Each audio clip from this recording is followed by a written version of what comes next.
Is it all set? Is it rolling? Is it going? Yeah. What's up, everybody? It's the Ripple Effect podcast. You know you're rusty. I know. I've never done the introduction, though. I'm always just kind of nodding. I'm just going to share let them know. I'm just going to share All right. I'm going to let you know that Rick is just sharing the link out on his Facebook and in his Twitter here. I'm guessing that this is live. You're watching the Ripple Effect podcast. I'm Dave. Rick is not on screen right now. So this is our 100th episode, and these headphones are echoing in my ear. So I'm gonna pull them off, completely off. You need to hire a producer and a director, and then you'll be all set. Once you hit it bigger.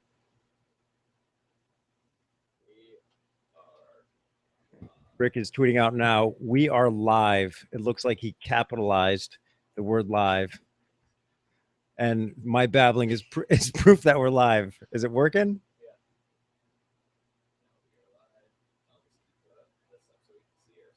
Yeah. All right. Unbelievable.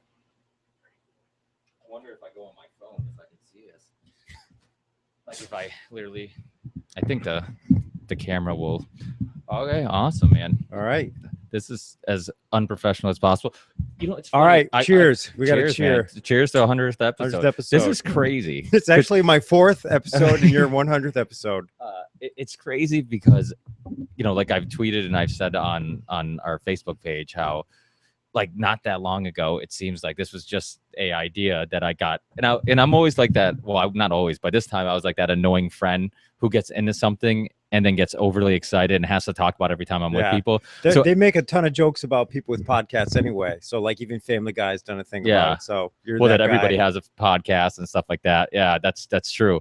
You know what? Let me I'll text my wife and make sure that good luck streaming live in. Let me see. Check out the live stream and let me know if you can hear us loud and clear.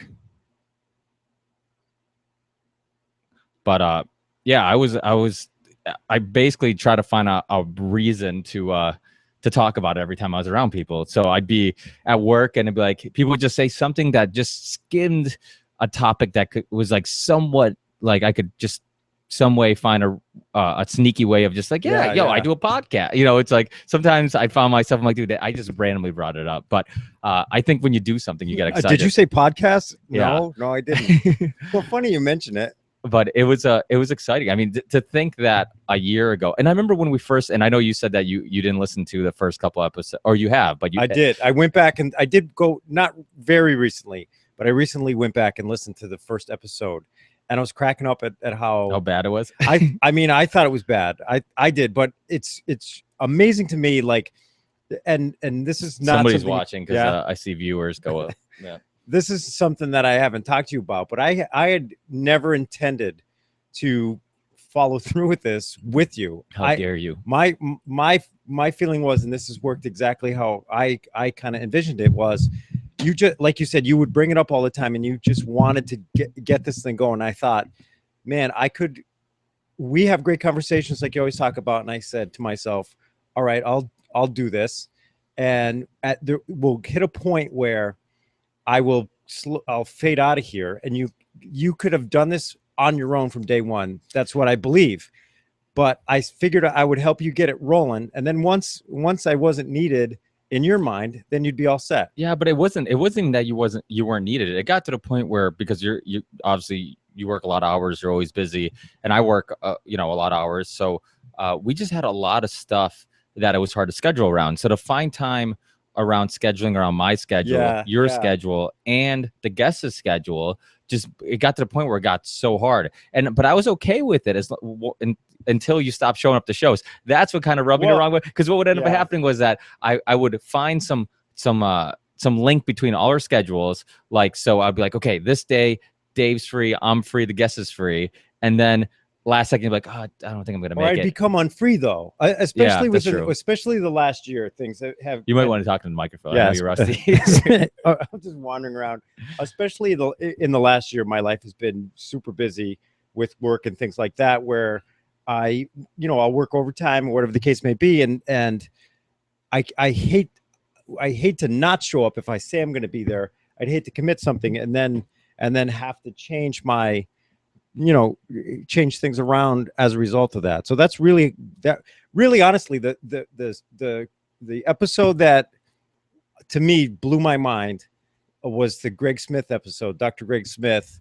That was to me the moment I was sitting there watching, like I felt like I could sneak out of the room and not even be there. I don't even think I said a word or two during that whole podcast. You totally carried that whole thing.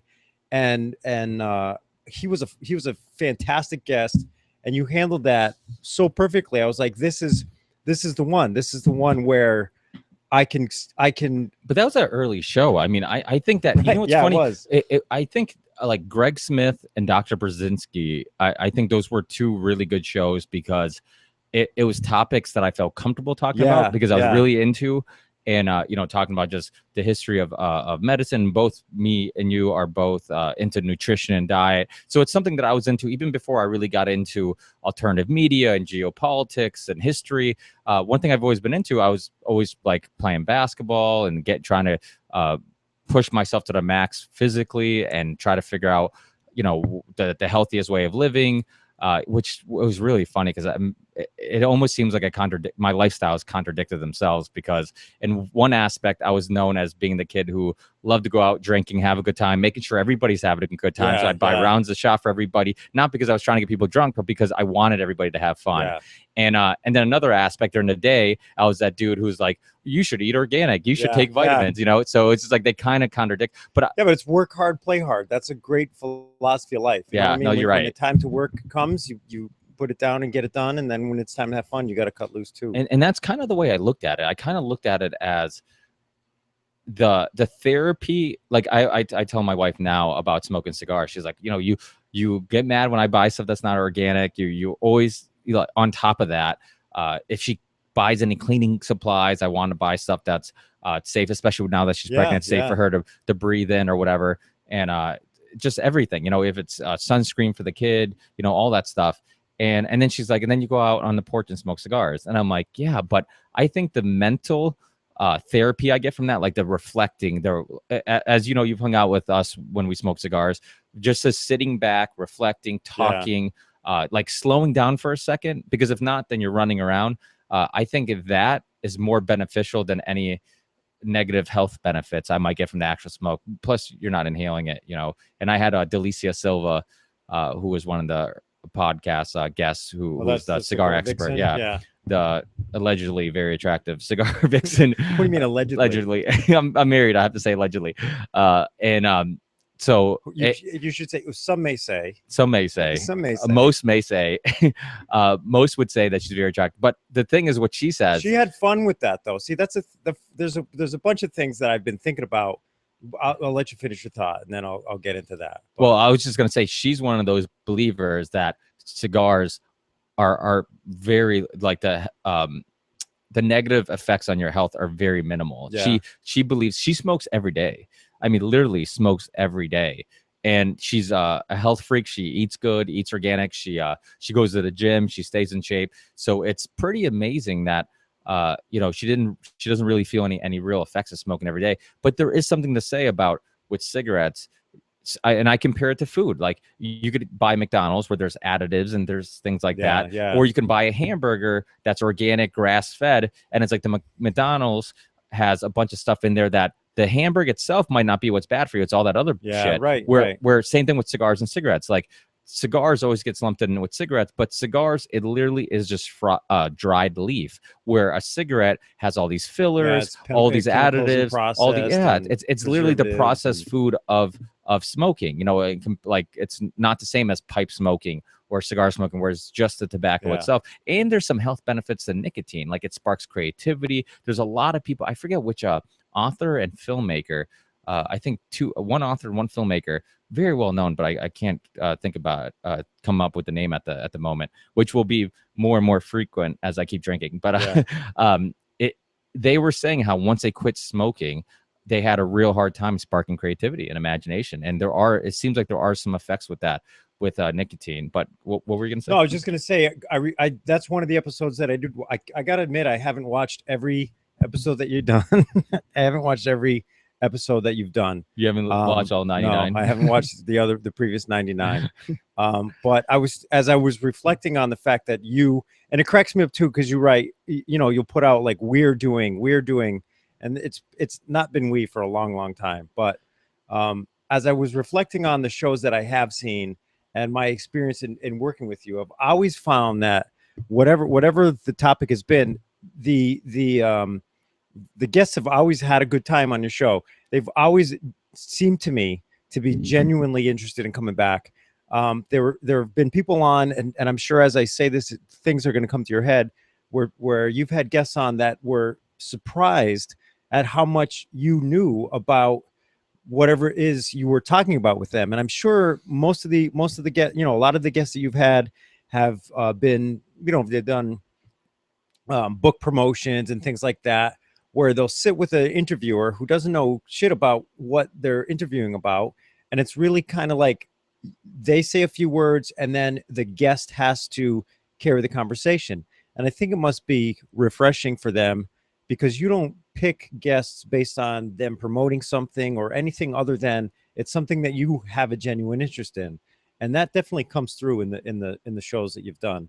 Well, you brought up the Gregory A. Smith show. One thing that was really motivating, I guess personally motivating to want to keep this going, even when it got hard at points, to just find time, money, and effort to try to book guests and try to continuously get unique people on. He emailed me afterwards, and he wrote me, a decent, not a big email, but he wrote quite a few sentences about, I think we would call that a paragraph. He wrote me a paragraph about how he really appreciates what I'm doing and how he thinks it's awesome what I'm doing, and to keep it up, and he'll help me any way he can. And when guests say that, Nancy Gabberty has said that. I was going to mention something about that too. Yeah, her and multiple guests. Rick Ross, when I had him, it's funny because a buddy just text messaged me, I think today, telling me that he saw the show with Rick Ross, and he's like, that is definitely a guy who was blown away about how much. Oh, you listened to that one, right? Yeah, I did. And he's like, man, you did your research, and think about it. A lot of people don't really know the story, Well, it makes it easy because I've only had a handful of people on that were suggested to come on, and I didn't choose to have them on because I was a fan. Very few out of 99 shows, but obviously a lot of them were me and you, and they weren't all guests. But out of all the shows, only a few of them were basically just somebody that was suggested, and because of that, most of the people I had on were people that I'm familiar with their work. I'm thinking of somebody now that was suggested, James Perloff. I'm looking at his book right now, Truth is a Lonely Warrior. I had him on. I got his book afterwards after he suggested and all that stuff. But and he ended up being an awesome guest too. But very few people were people that I wasn't familiar with the work, and I had to read into them or listen to past interviews and stuff like that. And so it made it easy because it was people that I already knew the work. The only thing that made it hard was not hard, but I just had to go back and get familiar with the work again. If I'm having a show, I want to make sure if I ask a question, it's not something stupid or whatever. And that was some of that. I'll tell you, the first time you weren't on a show, and I remember this because it was with because I was so pissed at you. I was probably upset, and but I kept looking out the window. hoping that Dave would show up. Yeah, you're like a stepdad that never shows up. Yeah. Tear rolls down your cheek. I'm just on the sidewalk waiting for the car to show up. Christmas, he promised. But was with Truth Loaders. They were an alternative news channel that was really popular from the UK. And I had two guests on there. That was male and female. Adam, and what was her name? They're both super nice. And it was the first show you weren't on, and I remember being super nervous because one thing, like, you've always kind of been known as being a smart guy. Like, anybody who meets you, one thing they're going to say is that, at least with my experience, it seems like you definitely come off as intelligent, well-spoken, all that stuff. I've always been super... Some would say, but I've always been super insecure with my intelligence or my ability to have intelligent conversation, because I've never been a smart kid. I've never been, I mean, school, I was kind of, I was in special ed at one time. I was thrown in a vocational school because See, but I think that I definitely think you're you're definitely one of the smartest guys I know. I'm not smart. No, you retain information better than anybody I know, and especially considering the volume of information you consume, it blows my mind. Like, I think I've watched 10% of the the documentary links or whatever you send to me. You're like, oh, you got to check this out. You got to check this out. Like, I've watched 10% of that, and I'm 10 times smarter than any. Obviously, I'm not that smart if I can't talk to a microphone. Do you want to tighten that up a little You bit? know what? Or? Maybe I'll just pull this off or something. And just hold it like a. I don't watch like Eddie Vedder. I watch a small amount of what you sent to me, and I can't believe how much stuff you watch. So, like, throw away the old special ed shit and all that. Yeah. That's like your brain worked differently than the average high school kid. And I think the problem, like with public education, is it teaches to the masses rather than individuals. And my daughter had an awesome experience in Hawaii. She lived there for 4 years, and she had some amazing educational experiences. And she's coming back. She's back in Massachusetts now, and she's going to be going to a public school for the first time in 4 years. And I'm not worried about it because she's really adaptable, but it's going to be a different experience for her. And like you said, as you went through the grades, all it takes is one teacher in a bad mood one day to kind of send you off on this tangent, and the next thing you know, you are classified or characterized as this type of student or that type of, this kid has behavioral issues. I had some experiences with school where I'd be in the school on a daily basis over a period of about 10 years, and in that time period, I saw the number, when I would come into the school, I'd see a couple kids going down to the nurse's office for medication. At the end of the 10-year period, that train of kids going down to the nurse's office for medication was gigantic. It was, 50, 60 kids compared to 2 from 2 years before. So it's very easy for, in the educational system, for somebody to be pigeonholed or sent down a track that they're really not. And, I hear you talk about it. You're, like I said, you're one of the most intelligent guys I know, and you do have this insecurity about it sometimes, and that's crazy to me. Because sometimes I think, you know more about the topic you're talking about than the people you're talking about it with. So, well, I think, see, I don't. The thing is that I think what intelligence is, and this is where I guess I can see where it's one thing I'm good at. Like, a lot of times, like we would joke around how I don't remember exact quotes. I don't remember exact things sometimes, but I remember what I learned from it. And, right. And that's huge. And yeah, that's huge. Because I think, like Daniele Bagnelli would always say, like, the information is not important. Like, just knowing a bunch of information. That's one thing I loved about him, because he's a really smart guy, professor, all this stuff. And he was the first person that I heard, like, because we had Thaddeus Russell on, and Thaddeus Russell is a very smart guy, gets in these very intellectual debates with people. And actually, it's funny, him and Danielle are very close. So it's like, you look at somebody like that, I'm like, oh, I wish I could do that. I wish I could have that, and know all that information. Then I hear Daniele Bagnelli, and he's like, that's bullshit. Like, it's like, what's important is how is this information important to me? Does it improve my life? Does it improve the way I look at something? Does it improve my understanding of something? If it's just information for the sake of information, like sometimes I'll get commenters on my show, on other shows, and they'll correct you on something. Yeah. And it's just like, it's no big deal. Like, I mean, luckily I have a lot of really smart commenters who have really strong and really actually intelligent opinions on things. And those are the type of people that should also be starting podcasts, because I think the same way that, and one thing that, and I'm going to, this is so common of me to just jump from topic to topic, but well, I've done it for 100 episodes. Why not do it today? But the thing is that one thing I get a lot is how a lot of people, and actually I shouldn't say a lot, but for some reason in the last 3, 4 to 6 months, I've been getting a lot of emails about how people appreciate the fact that I'm a regular Joe who started this podcast, all based on this idea that I'm hoping to do something more fulfilling than what I was doing. And obviously after having kids, that skyrocketed. But before, it was living this kind of unfulfilled life, really being interested in this research and all this stuff. And I was doing music, but music just took so long to release. And even when you get a message out on a song, some people might not even get the message. So you end up doing all this work and people don't even get it. And which I know for a fact, because there's bands like 1 Minute Silence. The singer was on my show, and he was really influential, because when I first got into them, I knew they're political, but I didn't get their songs. And then later, as I got older, I'm like, oh, that's what he means. Oh, that's what he meant. You know, and I liked them just because of the fact that I liked their music, not so much because I thought they were political. And then I'm like, okay, well, music, I don't know, man.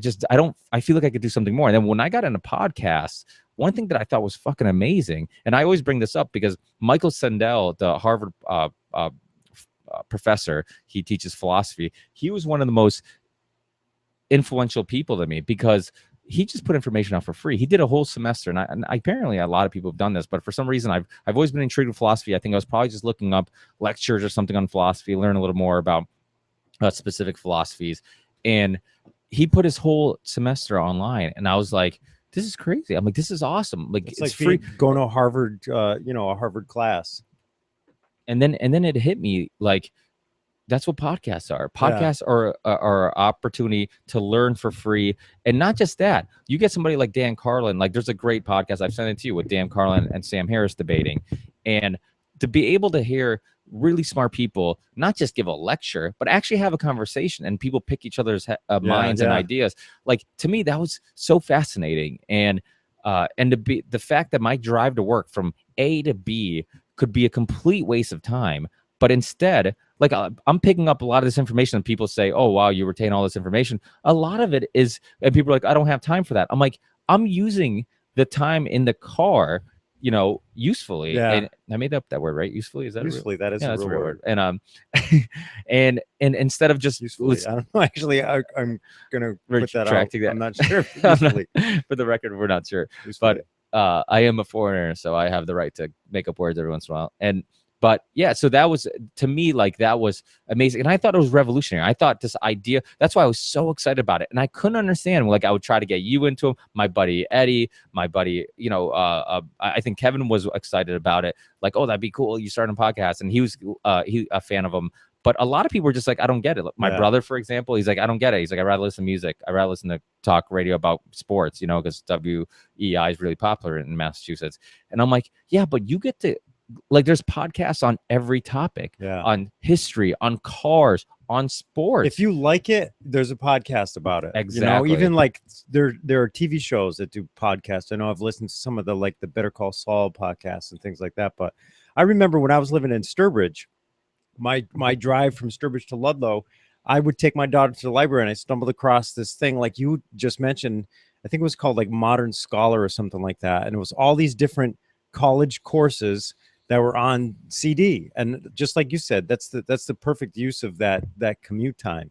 And I listened to all this stuff about, there was a great, I don't remember any of the professors, but I remember hearing something about space and something about, planetary space and star. I listened to that. I listened to a philosophy one. I listened to a whole bunch of different things, and it was like, wow, even music. Like, I learned about like music theory and things like that. Not so much music history, but the theory of music. And it was awesome for me, because it just helped me to occupy that time while I was driving, but at least I made it feel like it wasn't, it felt useful. I was usefully using the useful time. Yeah. I forgot the word that you just invented. I think usefully, it was usefully.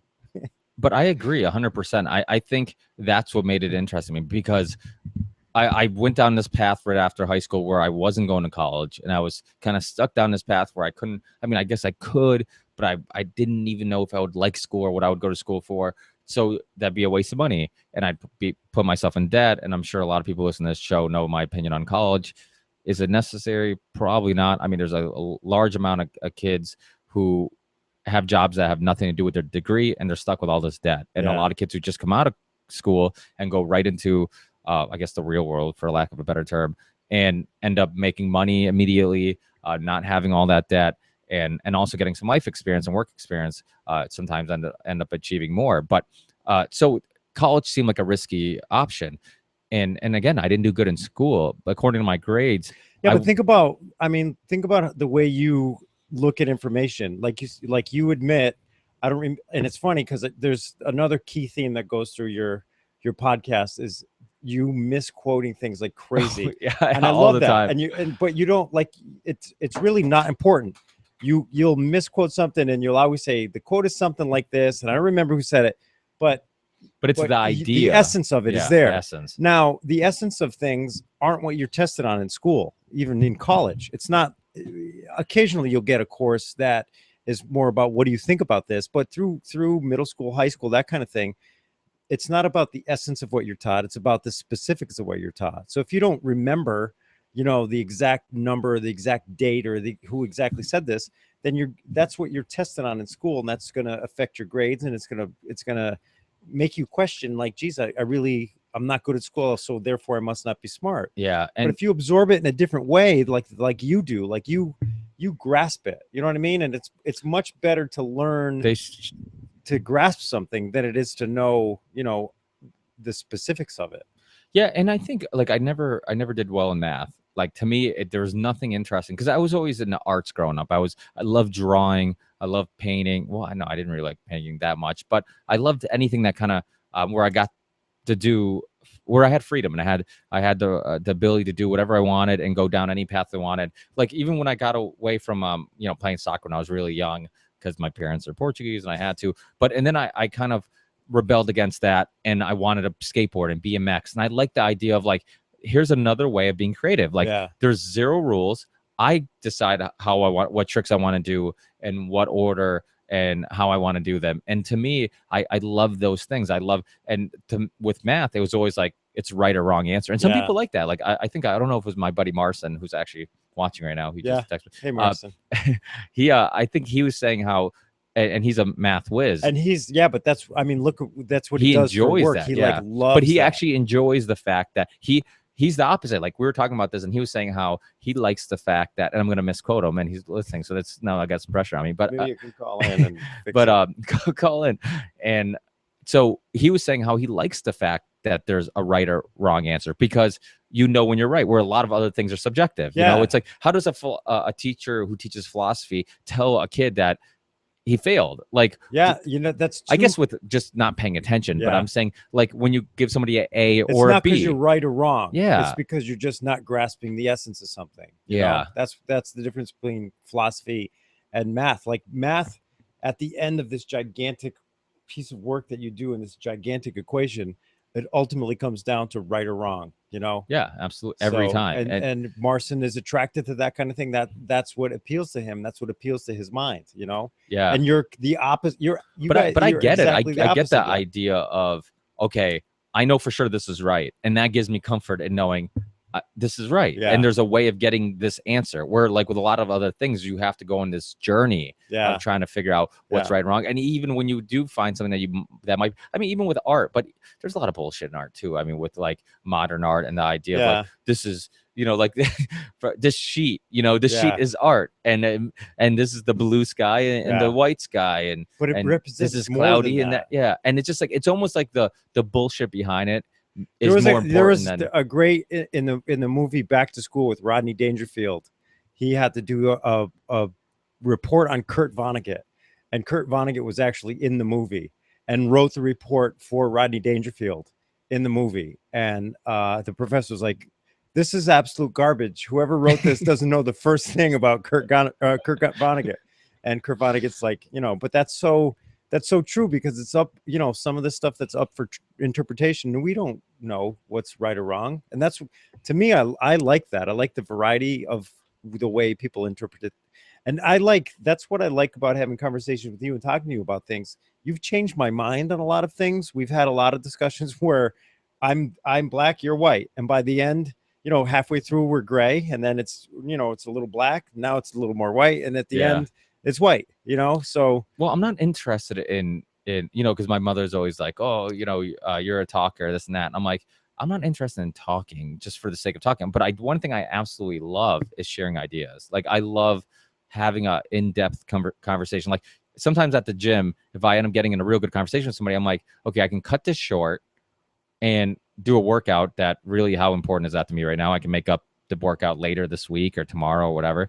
or I can keep this conversation going and maybe take something away from this conversation where, you know, if I'm talking to some retired fella who has been through some life experience and has some really interesting opinions on something, like I'm like, I could take something like, so in the scheme of things, looking down the road, what's more important, that conversation, what's going to have a bigger impact on my life, that conversation or that workout? And it's so funny. You never know where that little piece of inspiration is going to come from. You could be, you know, just passing someone on the street or just run into someone grabbing a coffee, or whatever the case may be.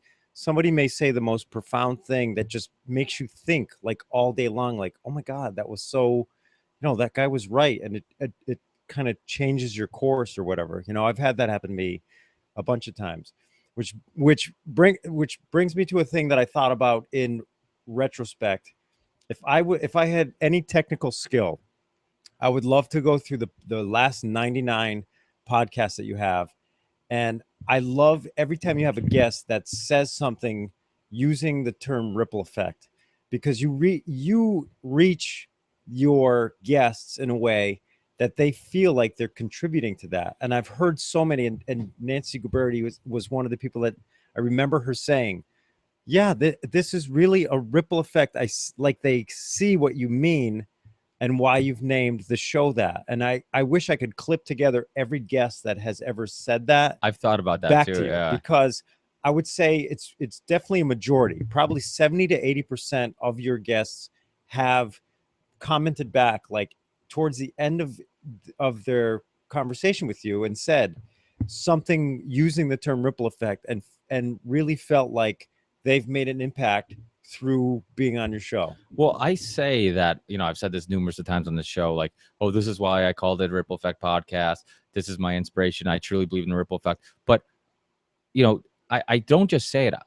If I didn't believe in the idea of a ripple or starting our own ripple, this podcast wouldn't exist, because who was I to believe that, you know, 2.5 years, 3 years later, that I would have Dr. Brzezinski on the show, Colonel Lawrence Wilkerson, who was chief of staff for Colin Powell in the White House. I can't believe you've pulled some crazy guests. Ray McGovern, who's ex-CIA, did the presidential daily briefings from the late 60s to the early 90s. I mean, this was a retired CIA agent. I've had Rick Ross, the real Rick Ross.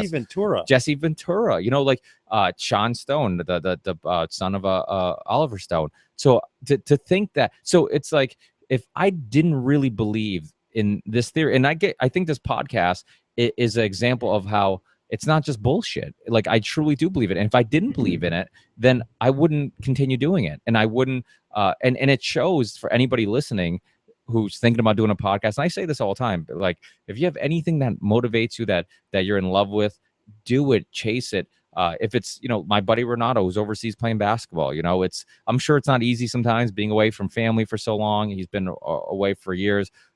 He's not playing on any huge club team. So it's not like, okay, well, I can forget about being away from home and friends and family in my Lamborghini. You know, it's like, so, but at the end of the day, you never meet an old guy who says he wished he gave up on his dream sooner. You know, that guy doesn't exist, you know?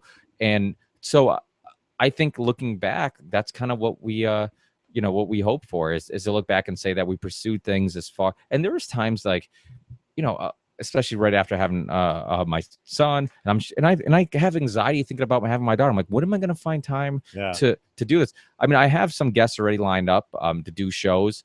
I was trying to get this one out of the way first, because I'm like, I can't do 101 without doing 100, and I want to do 100 with you and do the whole live thing and see how that worked out. But you know, just looking back, it's insane. And like I said, deep inside, I wanted to believe that eventually I could get some more guests, but really 99 shows, not a whole lot of shows. And, you know, even with the downloads, like, I don't have numbers that are ridiculous. Like, I've had guests say, you know, guests who actually haven't been on, who, what's send me your number. I'm sure that's a huge thing for them to ask, which is, I don't know. To me, it's kind of a, I can understand where it's coming from. It is kind of, you know. Well, because it's like, well, that tells you something about, like, and I joke around with James Corbett numerous of times, him, Daniele Bignelli. I've joked around with both of them about it, because they were one of the first guests, and they've been on multiple times since. And I'm like, it's crazy that I was like 5 episodes in and you guys came on, because I could have done 6 episodes and that would have been the end That of was it. like delete email. You know what I mean? Like, Yeah. who is this? Who is this? What is Yeah. this? And I've had people who've actually, like, I remember when I first started the podcast, people like Ari Shafir and certain people would be like, you know what, I'd love to be on, but I don't, I get so many requests for podcasts unless it's somebody I know. I don't, and I Yeah. completely understand that, Yeah. because now it's like you said, it's an ongoing joke. Like people talk about doing signings and stuff like that. People are like, oh, want to come on my podcast? Hey, want to come on my podcast? Yeah. But anybody who's trying, first of all, you can't hate a person for trying. It doesn't hurt to try, and two, I think that it's one of those things where just don't give up. Keep getting guests on. I remember I used to send out like 100, literally like 100 emails, and 5 of them would write back. Like, and who knows, like, if they're even, yeah, that's and amazing. I again, like, I'm looking, like, all the books on your table, all the people that have been on, like, you've landed some insane. What's I would think Jesse Ventura is probably the most surprising to me that you had on. Yeah. But when you, like, what is your thought on what is the most, what guest did you have on that you're like, I can't believe I'm talking to this guy? I think Jesse Ventura would be him, and actually Marianne Van Zeller, because Marianne Van Zeller had a show that was a hit on Travel Channel while she came on my show. So it was like she was on TV, and I remember she came on my show during the week, and we were talking about her show. Every week they had a new episode, and we're talking about that week's episode. And it was on Travel Channel, and it was a really cool show called Breaking Borders, where it was a really cool theme because her and the chef, this really amazing chef, would go all over the world and get people from two sides of a debate or a conflict. They would get somebody from Israel and somebody from a Palestinian, and they would say, "Hey, we're gonna make this amazing meal. The only fine print is that you're gonna be sharing it with your arch enemy." Wow. And I've never seen it. That's it's one of the shows that I didn't listen to. And this cook they would go to the country. He would learn about, and he was an amazing cook who really loved not just making food for people because he saw it as a challenge, as let me not just make like certain types of food. If he was making Mexican food, like for example, they had a Mexican and it's like a Confederate flag waving Texan, and he's like, let me not just make Mexican food, but let me make it the way they make it. Yeah. Like, where his biggest compliment from people was always like, this tastes the way I would make it, you know? Wow. And so he really found appreciation in doing that and trying to make food the way they make it, their people make it. And but it was a beautiful thing because you realize that, like, one thing all cultures have in common, and we know because we have Muslim friends, we have Estonian friends, we have Mexican, Salvadorian friends, Polish friends, and when we say Polish friends or Salvadorian, we don't mean like great grandparents. These were like right off the boat, like, and one first generation, second generation. Yeah, and one thing that I love about every one of their cultures is that they all love to be with family, they all love to eat, and I feel like food's that one thing that all brings people together. You make a big meal or grill some food and have a cookout, and no matter what culture you're from, you might eat things slightly different than another culture, but we can all come together and enjoy that. And I think after all, and I talked about this with Marianne Van Zeller because it came out in her show, and she was also the one who did OxyContin Express, which was an awesome podcast or awesome documentary, and she was also on the Joe Rogan podcast. Which is still pretty crazy that like so many of my guests have been on the Joe Rogan podcast. But one thing that was cool was we would talk about how after you meet these people and you sit down and you talk to them, you realize there's not that much difference between one person and another. Like everybody wants you want a safe environment for you and your family. I want a safe environment for me and my family. I want some decent schools. I want some decent roads. I want a job so I can pay my bills, a decent job. I don't want to get taxed too much. I don't want to, like, we all want basically a lot of similar things. We want good food. We want to be able to enjoy ourselves. Like, we're not that different. And then there's all these other things that end up separating us. But like, I always think to myself, like, I would like to believe that if a Jewish person sees somebody who looks Middle Eastern get hit by a car, first reaction is, and I think this is human instinct, is let me go check if he's okay. Yeah. If a conservative sees a liberal get hit by a car, like, first reaction is let me see if he's okay. I think all those other things afterwards are really society and culture. I think you're right. I think that's human nature is better than what it's become. I think our natural instinct is to help each other. Are we digressing? I do think we're digressing. I think Yeah. human Is beings. that a word? That is. Yeah. Yeah. Well, yeah, because it's the best way to describe what Progressing, society is digressing. doing. Yeah, we're regressing. We're going. Well, Regressing. I don't even know if I would say digressing, because it's not like we're regressing. Would be going back to a different way, and we're moving forward in a way where we're becoming more separated. I think like everything is now, we're so divided We've on talked about so this, many yeah. different things. It's crazy how awful human beings are to each other, and I don't think they do it on from their gut. I think they do it based on the stuff that's fed to them in the media and the stuff that they are taught to believe. I don't think it's natural to behead somebody. I don't think it's natural to kill somebody. But if you are fed these ideals that lead you to act in that way, that's a problem. That's what's the word you just made up? Digress. Digressing. That's digression. Well, Christopher Ryan has a book that he's publishing called "Civilized to Death," and it's about this topic. It's about, are we really moving forward? And I feel like technology is advancing. All these things like entertainment, all this stuff's advancing. We have more machines and tools to make things easier, but are we really advancing as a culture, as a society? And I don't think we are, because, like you said, even though we're more connected, we don't communicate in person as much as we would like, as much as we probably used to, because we had to.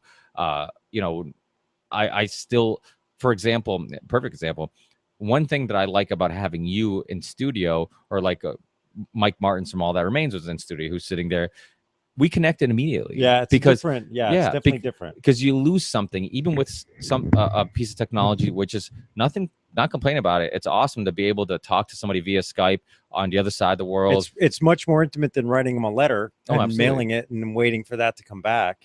So it's tying it to a pigeon. Yeah, it's definitely. Yeah. It has. It's definitely. But something's missing, right, but and I there is can't put my something missing. finger on it. But I can't explain it. But there's something missing. I don't know if there's the positive energy. What it is, there's something that just doesn't seem the same. And I mean, a little bit, it's just it's technology. There's a delay. I mean, you end up talking over each other a little bit because you say something. Well, there's a wall. There's a physical barrier between you and the person you're talking to. There's no physical connection. Yeah, which I wonder what, maybe that's why the Pokemon Go. I mean, look at these things where, like, now you're in this virtual reality where you're walking through reality, but yet you're looking at it virtually. I mean, that is the future, something like that. And I wonder if it's going to get to a point where we're just like, this is bullshit. Why would I want to live in this life where things die and you have to work hard for things, where I can live in this reality where I can have everything I want? But nobody wants. But nobody wants reality anymore. We all want to be numb to the pain of life. And Daniele Bolelli is a perfect, like, he's got the perfect attitude from the way I see it. Like, all of that is part of what makes being alive and being human worth it, because you the can't, yang into the yang. Yeah, you have to. You don't have appreciate pain. the bad. You have to if suffer. You don't. If everything's handed to you and you don't earn anything, it's meaningless. If you don't know the pain of loss, then you don't know the value of having. If you read the obituaries and a stranger dies, there's no connection there. You don't feel anything. If it's somebody, the closer somebody is to you, the more pain you feel, the more value something has. So I think there's definitely, that's part of life, and we just want to shield ourselves from that and numb ourselves to that. Well, I've told friends that are in relationships that they're always together, and I'm like, listen, you can't miss each other. If you're together all the time, like, it's healthy and good to spend some time apart. Go out with your friends. Let her go out with her friends. Because you know what? At the end of the night, you'll be excited that you're coming to the same house, and you'll be sleeping in the same bed. But if you're together every single day, you can't appreciate something. You can't miss something that you're with all the time. The same thing with dieting. Like, I look Monday through most of Friday, I eat really good, but I can't wait till Friday night where my wife makes dinner and I can binge eat, or Saturday night or whatever, or the weekends where I eat pizza or whatever, and then Monday I'm back at it. Yeah. But I appreciate that pizza. Right. If you did that every day, that food would be nothing. That first bite of pizza you have after not having pizza for so long is like it's like a crazy It's a crazy thing. While my daughter was living in Hawaii, I'll never forget the feeling that I had. Like when she left, it was devastating for me. I knew it was a good thing for her, but I'll never forget the excitement of being on the plane to go visit her in Hawaii for the very first time. Like I was out of my mind excited. I can't remember being that excited sitting on the plane. I even said to the person next to me, I'm like, look, I might start crying. I'm going through like this emotional thing. My daughter's moved out to Hawaii, and this is the first time I'm going to see her. I remember just like the insane excitement, and nothing beat that, like that first hug after not seeing her for the number of weeks that I'd gone. Well, look at your son. Just when he left, like he cries when he says Yeah. goodbye. Like That breaks my heart. but Yeah. that's life, though. You know what I mean? Like that's and you reality. and you hit on a point that's so important. This idea that if we just had everything we wanted whenever we wanted, we would lose something that makes us human and make us appreciate things. And it is weird because we know for a fact that eventually, because I mean I've been at my brother's house or my house where I've had friends who don't play video games walk in. I remember, actually, I think it was Chris Baltazar, a friend of ours, who walked into Bruno's house and they were playing FIFA or some soccer game, and Chris is like, "Oh, who's playing?" And then he's like, "Oh, it's a video game." And he's like, "That's a video game?" He's like, "Yeah." He's like, "Holy shit!" And probably last time he played a video game was a Nintendo or Sega Genesis, and to him it advanced quite a bit. And I think when you watch it advance, it's like anything, you don't really notice how I'm sure, how much it's progressed. But we know for a fact eventually it's going to progress so much where we won't be able to know the difference between reality and virtual reality. And that's just going to be the future. We don't know how soon it's going to be, but that's going to be the future. Now I wonder if it's going to be like a lot of things where we think it's something we want until we have it. And the weird thing about a lot of these scientists and people futurists who are working on this technology, they don't look at the debates about they don't look at philosophy. They don't look at like the debates morally or what it's going to do to society. They just want to keep advancing their work, And I think that what ends up happening is you have this group of guys or group of people who love technology and keep advancing, and they don't see the long-term effects of what it could. It's like, creating the atom bomb. It's or the technology that led to the atom bomb. Albert Einstein, who regretted coming up with the idea. Or the research. Wait, he didn't create the atom bomb. That was the Manhattan Project. But his research is what helped create it. Led to it, and he regretted it. And I think that's what's going to end up happening. What's going to end up happening is that there's people who probably have no bad intentions, but are just really excited. But you can't stop that. I mean, you mentioned this. You can't know what this groundbreaking discovery is going to ultimately lead to. And look at this Pokemon Go thing right now. Like, it only took a couple of weeks for it to get huge, and it's already being, people are using it to assault other people. It's just they're stealing people's cell phones. Like, people know where there is one, and then they're waiting for kids and taking their cell phones. There's a guy, I heard this on the Joe Rogan podcast. There's this guy who apparently old churches are something like it's good to go to old church. Oh yeah. Like the training grounds. Yeah, exactly. Like, and this guy's house used to be an old church, so there's all these kids just showing up to his house. But the crazy thing is, listen, what a perfect way for like some kind of predator to just Oh, absolutely. Wait. But the crazy thing is that you're giving, and James Corbett wrote an article on this, the link between the CEO of the company who created the game, and the link between the CIA, and there is a link. But the crazy thing, okay, even if you don't want to get all conspiratorial, but we are giving Google Maps, because they're working with Google Maps, they're using their information to do this game. We're giving them access to our camera, and they're taking pictures of everything in your house. And they're saying within a year, you could probably have like 90% of the US could have, like, they could recreate in this digital world. It's amazing. Just Google Earth now, since it's come out, the trees and everything, like the 3D version. I was working a detail, and I showed this to Sydney. I was working a detail, and I saw the Google car go by me, and so just the other day, I was like, it dawned on me, like, I remember doing that. So I went to the spot where I was, and I found myself standing there on Really? Google. It's hilarious. It's crazy. But It is. It's crazy. But that's the thing. Like people say, oh, it's free services, but is it free? Well, Yeah. what we're sacrificing is our privacy, which might be something like the weird thing with every generation is that whatever there's no such thing as normal. right. So Everything normal is new to the next new normal. exactly. Oh yeah, perfect way of putting it. And so our children, they grow up in a world with only social media, with only giving up your privacy. So that new generation is never going to know what they're giving up because they grew up basically immune to this new idea or this way of life. Think about But are we being old people and being like, you know oh, what? they're But gonna ruin things? think about what is the thing you got to click on every time you sign something, like the privacy policies, terms and right? conditions. Terms and There's conditions. a great documentary called. Dude, I actually have read some. Like I usually read some of it. Like I'll usually, if it's something I'm like, I got to know a little bit about this before I check it.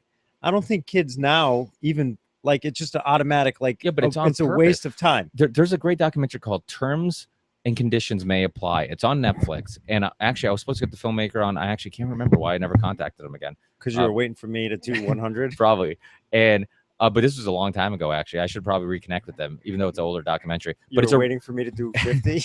It was a really good documentary because they break down because there's a website that basically archives everything, and like they archive or something like that. Some way they have an archive of terms and conditions online, like on Google, on whatever, and they'll lie. You'll agree to something, then they'll slightly change it and not ask you to agree again. Yeah. They'll just use the new information, and they purposely use small fonts, hard to read fonts, like all this stuff, and make it long on purpose. Like this is a conscious effort in trying to get you to be like, this is too long. I'm not going to read all this shit. I'm just going to agree. And what's going to happen the day when somebody challenges that and it goes to court and the rebuttal is, well, you check this box signing the terms and conditions. You're fucked. That's it. But are you really? I mean, can you have to consciously be able to say that you absorb the information that was provided to you just because you?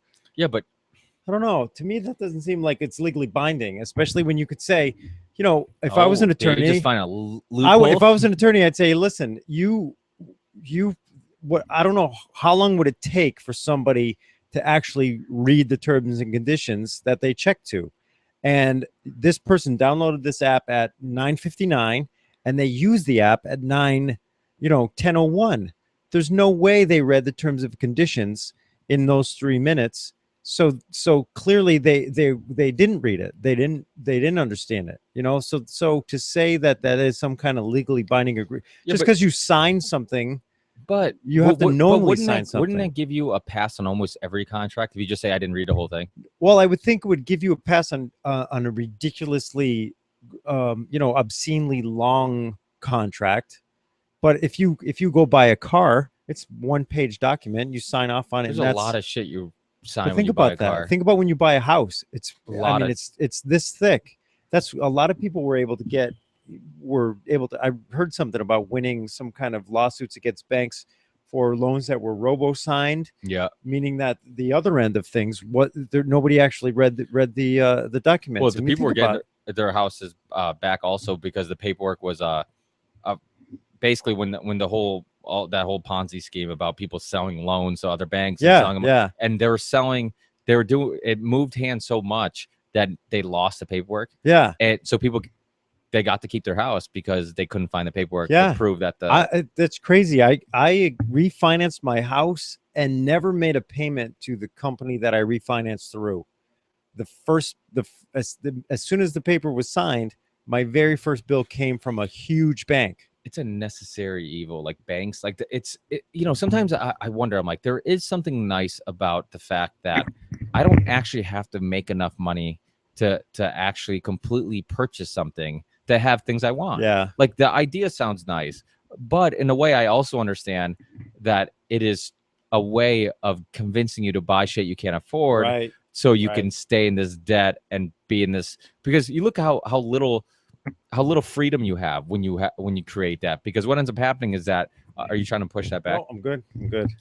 because once you create debt, it's like, well, now I'm stuck here because I own this house, I owe this car, I have to keep this job. I can't lose this job. I can't, Christopher Ryan, he's an author and podcaster, and I've told you about his work. He wrote the book Sex at Dawn, which I think is over there too. But he gets a lot of emails about, because he does tons of traveling, and he's like, people are like, oh, I wish I could do that. You've seen so much of the world, you've met so many interesting people, and he has like endless amounts of stories because he's always traveling, and when you travel, you meet people, and he did a intro for a podcast where he was talking about how you can't, like, you have to choose your lifestyle. You have to choose what path and journey you want to lead, because you can either decide, okay, I want a big house and I want to have a family and stuff like that. He sacrificed those things. He still this day doesn't own a house, and he's 50 something years old, never had kids. So even though in the outside looking in, it looks all wonderful, like his lifestyle seems like something to be envious of. Yeah. But he had a he was making the point that like anybody can do this as long as you're willing to in exchange for this, exactly. So, and I think that unfortunately society and culture will tell you that if you're 50 and you're not married and you don't have something's kids, wrong with you. And I think you can contribute to society. Like if I never had kids, I'd figure this is a way of contributing to society. Even if I didn't have this, my way of contributing. And I tell people, on the podcast all the time, like, even if you're just sparking conversation with your friends, if you're being open-minded, like you talked about how we disagree on things and then we meet somewhere in the middle. A lot of people aren't capable of doing that. Yeah. A lot of people aren't capable. No matter what you tell them either, It's funny. I just saw a thing on right now, the Trump and Clinton thing. And I remember in the past, as any political season, the likelihood of changing. So many people right now, and again, I sound like because I can't quote it directly, but the number of people for Trump was this number, the number of people for Clinton were this number, and then it was like, any chance that you change your mind? No, there was no undecided. It was like this or this, and I'm sticking to it. Like to be that committed to a candidate right now, to me, it's mind-blowing. So much can happen between now and then that you can find out about somebody. To say, oh, I would never do this, to be this fully committed to a candidate this early in the race is just, it's bizarre to me. It is. And what you're saying is that, like, the fact that anybody would say, this is my opinion and this isn't going to change, to me is ridiculous. I mean, the common theme with this podcast, even when I talk to religious people, I'm like, this is my opinion, but obviously I don't have all the information. You can't possibly have all the information, and it can easily change. And it can, and as I take in more information, as I examine information maybe I already have, my opinions can change. And I think when people are so passionate about things, for example, you'll see people, they seem very open-minded about certain topics, but then you hit on that one topic. Like topic. Yeah. I remember being at my buddy Ben's house, and there's this kid that was friends with him, and he's like, oh, Rick, you and this kid have a lot in common. You have all these similar views. And then all of a sudden we start talking about unions. And being having a small business, I'm like, there's a place for it, but I don't think there's like, they really they're not necessary anymore. I think that there's a lot of corruption in them. You're giving tons of money and you're not getting a lot. I mean, a lot of people believe that, hey, with the money that I'm contributing to this union, I could create my own insurance plan instead of them just deciding for me, and I could put money aside. I mean, what you're really doing is saying, hey, I'm not responsible enough to put this money aside, so I'll let you do it. But they also take a lot of that money, and you see issues with corruption, with money disappearing, laundering, all this stuff, just issues. So, I mean, and I think when you're in that situation, and it might not be unions, I say the same thing. It's not politics isn't the issue. Corporations aren't the issue. People are the issue. Yeah. There's always going to be corrupt people in every line of work. It doesn't matter if you're working at Mickey D's and you're stealing, or you're a union president and you're hiding money, or you work at a church and you're stealing money from people. So or you're convincing people to give you their money, which is basically stealing. But I think that there's corrupt people everywhere, and I'm trying to stall because I lost my point. But where was I going with this? You were talking about, you're trying to stall. You were talking about different opinions, how people can have different opinions I had just finished saying Oh, about. that's right. That refresh my memories. Yeah. So this kid, I get him talking about unions. All of a sudden, he goes ape shit. And the thing is that he wouldn't even like. I made, I was trying to make points, and I won't get into the specifics because it'll probably make for a boring conversation. But I was trying to make points on how, like, in this aspect, unions can be bad, and he just wouldn't give me any Yeah. of it. And it was a perfect example of somebody who open-minded with so many different things, but for some reason, and I don't know, maybe his dad was head of a union. He was, and that's the thing. Like, you wonder, because a lot of times you meet somebody who's super passionate about something, and then you find out a little more about them. Like, oh, that's why they hit a nerve. There's always a reason. There's always a reason, yeah. And that's that's the thing with about being a parent. Like, your opinions could easily influence your kids, or they do influence your kids' opinions. And if I have too strong of an opinion, I could make one of these kids who is one. And you see that in kids all the time. I mean, what's a third or fourth grader have to do with political things? When you have like a little kid that's on YouTube saying stuff about Trump or whatever, like that's you're not brainwashing. That's not an organic thought that grew out of their brain based on some debate that they watched. That's something their dad said or mom said, and they just start repeating it. Yeah. And that's what ends up happening. I think that one thing that you said, and you've said some things on the show, like about parenting, that stuck with me, because now being a parent, I'm like, one day I'm going to need this information. And one thing that you've said, which is always really interesting, is how if your daughter disagrees with you, you'll let her make her point. Yeah. And if she makes a good, valid point, you'll actually budge a little bit. And I think that's so important, because, that's one thing I talked to my wife about. I'm like, eventually, Ricardo's we're going to say something, and he's going to say, no, he thinks we're wrong, or we should let him do something.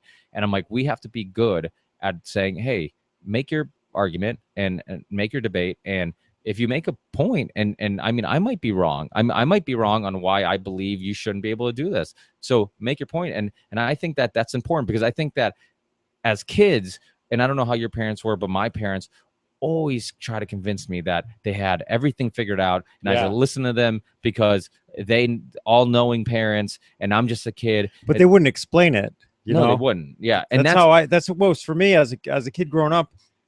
I would hate to just get an answer with no explanation. So if I would, I'd ask for something, if the answer was no, I'd want to know why. And because I said so, just was the most frustrating thing you can hear, So I think and I think a lot of my parenting comes from not only the good things that I got from my parents, but also from the bad things or the most frustrating things. You can learn through positive role models. You could learn because, like, geez, I hate this about this person, so I never want to be that way. And I just always wanted to have facts, not so much facts, but a reason to back an answer that I give. And if my daughter asks me for something and I have an answer, I need to be able to support why that's the answer. It's just not yes or no, because it's this, you can do this because blah blah blah, or I need you to do this and this is the reason.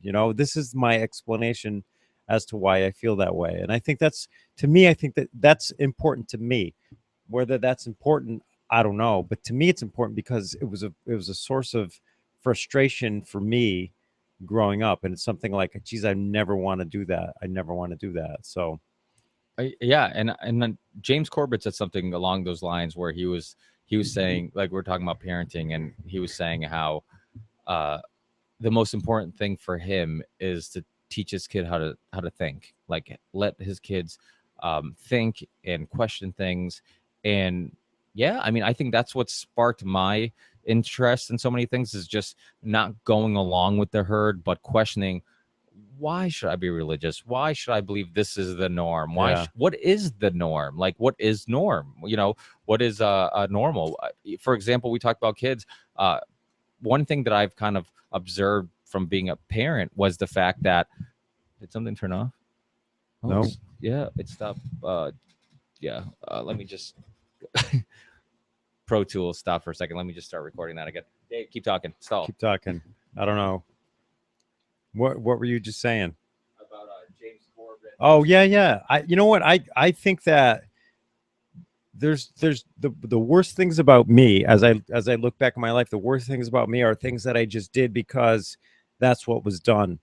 And I think the things that I like most about myself are the things that I've discovered on my own, the things that I've thought through on my own, rather than having someone implant that thought into me. You know what I mean? I think there are religious people that do so without thinking about it, and I don't know that that's such a healthy thing. I think that if somebody finds their place in a religion because of their own searching, then I think that is a valuable thing. But I think if somebody's brought into a certain way of thinking because that's the only thing that they're exposed to, I don't know that that's such a healthy thing either. To not see the other side because you never have, and it's just foreign to you. I think that that could be harmful. Yeah, and actually, religion is one of those things we kind of disagree on. Yeah. Because even though I was very much, and not because like people know, I'm not religious. I'm an atheist and or agnostic or whatever. I just don't know, to be completely I don't honest with even you. need to Yeah, give I it don't a like a name, label. you Yeah, know? I'm not a big fan of label either. But I also think that there's nothing like my opinions change a lot. You know, when I was first became an atheist, I think that, or whatever the word is, when I became not religious, or You know what's funny is if you were brought up religious, it's not that you become an atheist, you just unbecome religious. yeah, that's kind of how I feel. I don't like the term because I kind of feel like you're leaving one group to join another. Yeah, You and know, that's a good point. That's a good point. and I don't I don't have to commit to anything. exactly. And you know, And that's part of not being religious. Like religion is so about having we a know commitment truth with a capital to T. this faith. And I think not having faith in anything is it's a freeing thought. You know what I mean? When you accept responsibility for all the good and bad in your life and see it for what it is, and stop blaming outside forces and, oh, why me, and this is for it's all part of some big plan. It's crazy talk. It It really is. And I don't want to get into that because like the union thing, that's a really sensitive subject for a lot of people. But Yeah, but I also think like one thing that's really interesting is how we're always told, oh, you shouldn't. And I've had my wife do it, like poke me, don't talk about politics, don't talk about yeah, religion. And people will bring something, and I'm like, I don't get it. Like me and this person can argue till the end of days about, and I use a religious term, the end of days, but yeah, the end of days about sports. I've seen people get in heat, and obviously, my brother's a huge sports fan. I've seen him get in really, pretty emotional, intense arguments about who Celtics should draft, like just recently, yeah. or whatever, and that's completely okay because it's sports. But like, we can't have anything even close to that type of intense conversation about religion or politics. So, and there are two topics that are much more important than sports. There's nothing you could say to me in terms of religion or politics that would offend me. I might think you're an idiot for thinking a certain thing, and you might think I'm an idiot, but I'm not going to hate you for it, and it's not going to, it's not going to offend me. Yeah, but aren't we almost as a society agreeing to this theme that we shouldn't talk about religion or politics? And the reason why we shouldn't, we all agree, is because in most cases, or in some cases, it may cause a very heated conversation or debate. Okay, so what we're really saying is that a lot of people are closed-minded on these issues. If you bring it up, you're going to get in a heated conversation that's going to lead to nothing, and two people are just going to get mad at each other. So we're all agreeing that people are closed-minded, and we can't talk about this. Well, think about this though. Think about, it's always been that way. Because if you think about the Constitution, when they were writing these things, they wanted, think about secret ballot and elections and voting. That's all private. We have laws that prevent people from, during election season, you see signs everywhere, but there's a distance from a polling place that you're not allowed to discuss politics. You're not allowed to hold signs, wear buttons within a certain buffer safety zone. And the reason for that is because of that. And it's been that way forever. We need a space where we can be free to think how we want, and we have secret ballots. And even the Constitution talks about the freedom of religion, and that's without government interference. So it's as far back as it's as old as at least this country. It's why people left England to come here is to be able to practice that without any kind of outside influence. And I think it's a healthy thing, but clearly it's the cause of war. It's the cause of the strongest disagreements we could possibly have. Oh, absolutely. But one thing that's really interesting too is, I mean, I think one thing that is amazing is how even those constitutional values still make sense today. And how old were these guys when they're writing this shit? I mean, they were teens, 20s. I don't wonder even know what would happen now. I mean, to sit down, like, I don't know, how do we have the minds to even think some of this stuff through? Or do we have minds? I'll tell you one thing: it wouldn't be politics. It wouldn't be politicians. Yeah, because they're like the dumbest of the dumb. Yeah. Like back then, our politicians were almost philosophers, because these moral what's the word I'm looking for? Blueprints. There's moral blueprints to how what is right and what is wrong, and how people should be treated. Yeah. How influential government should or should not be.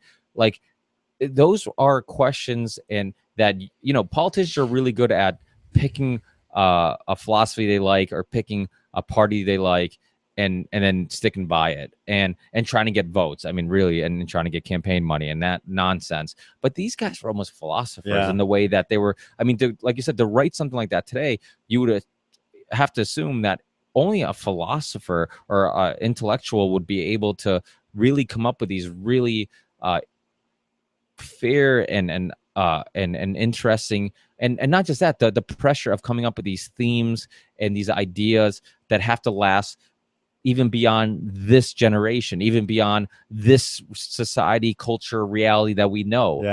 And so we have to think like, okay, 100 years from now, 1,000 years from now, this still has to make sense. And I think that for the most part, they, a lot of things do make sense, like the right to pursue happiness. I always say, people always say you have the right to pursue happiness until you're, it's something they don't like. Like they mean I have the right to pursue my happiness. Don't get in the way of the things I enjoy. That's but true. Like, weed smokers, have been picked on by alcohol drinkers, and gun rights people have picked on women who want to have the right to have abortion. So it's like, don't take away my freedoms, and then it's like, it's okay to take somebody else's freedoms. So it's like, but the way I always look at it is like, we all have the right to pursue happiness, as long as you're not interfering with somebody else's right to pursue happiness. And we all just looked at it in that way. Then I think we could come to terms we could find a middle ground that makes much more sense. But we talked about how what's normal, and how we grow up in a world where, like, this generation, this is normal. That as things change and they grow up in a different type of environment, then that's normal to them.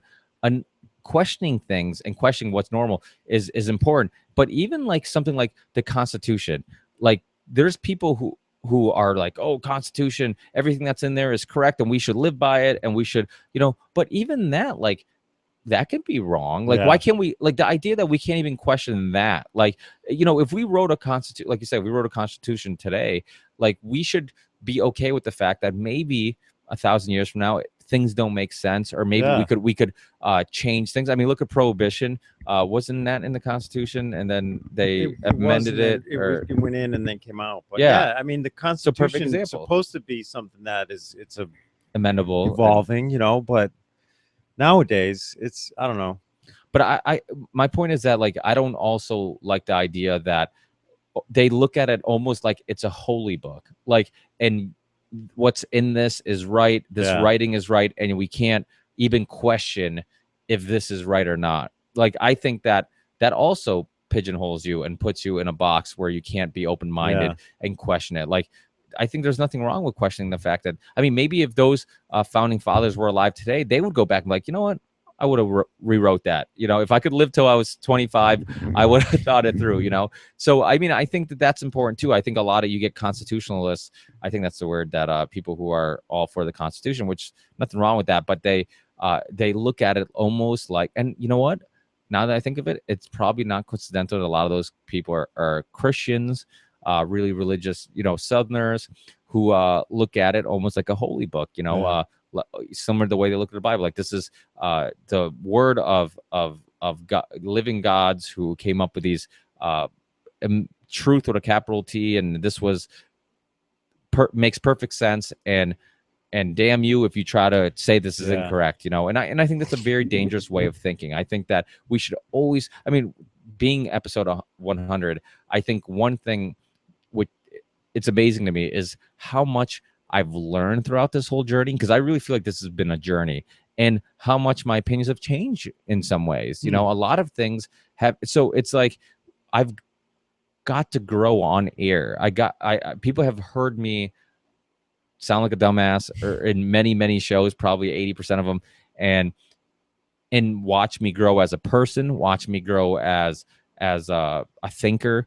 And I think that's really interesting. I mean, like, we talked about this before we started recording, I believe, about how it's surreal, the fact that one day my son can be my age and he'll be like, you know what? I wonder what my dad was like when in his 20s. I wonder what my dad was thinking when he got my mom pregnant. You know, what was he saying on the air? Like, to go back and have hours and hours of conversation like, it'd be amazing. Like, obviously your parents or my parents will tell you, you know, you'll try to get stories about when they were kids, but he gets to hear it from you, you know. He gets to hear, and I don't sugarcoat it.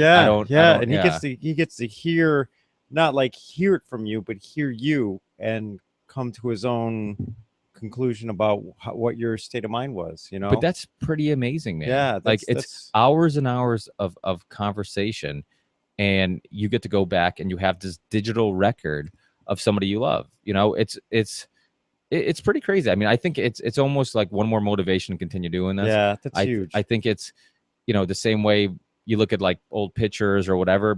Maybe one day he'll look at old podcasts. You know what's funny is I told you when we went down to New Orleans, Steve Gleason, the New Orleans. We should talk about that.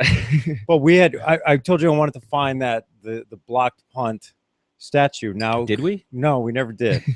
We didn't make it much past Bourbon Street, but now we have to go back. But Steve Gleason's just an amazing guy who had an NFL career, was diagnosed with ALS, and when that diagnosis happened, he consciously wanted to document his life, and he's done that. And he ended up having a child, and he got married, had a child, and through that whole process, this disease has you know, evolved in him. And I think the movie comes out this week, the Steve Gleason story, and it's taken from his own, you know, he set out to say, I want my son to know me, you know, and you know, ultimately the disease is fatal. And there are some of the things that I've seen in the trailer where he talks about, you know, I want to stay alive just till you're old enough to walk. And the guy's still around, you know. Just an amazing story. So it's very similar to what you're talking about. I definitely would recommend the movie. I think I sent a clip to you guys. I don't know if the one link I sent you guys after New Orleans was the trailer to this movie, and it's exactly what you're talking about. I think I deleted everything that was sent to me after New Orleans. All right. That's probably a good thing. That's probably a good thing. But definitely an inspiration. And you're doing the same thing, you know?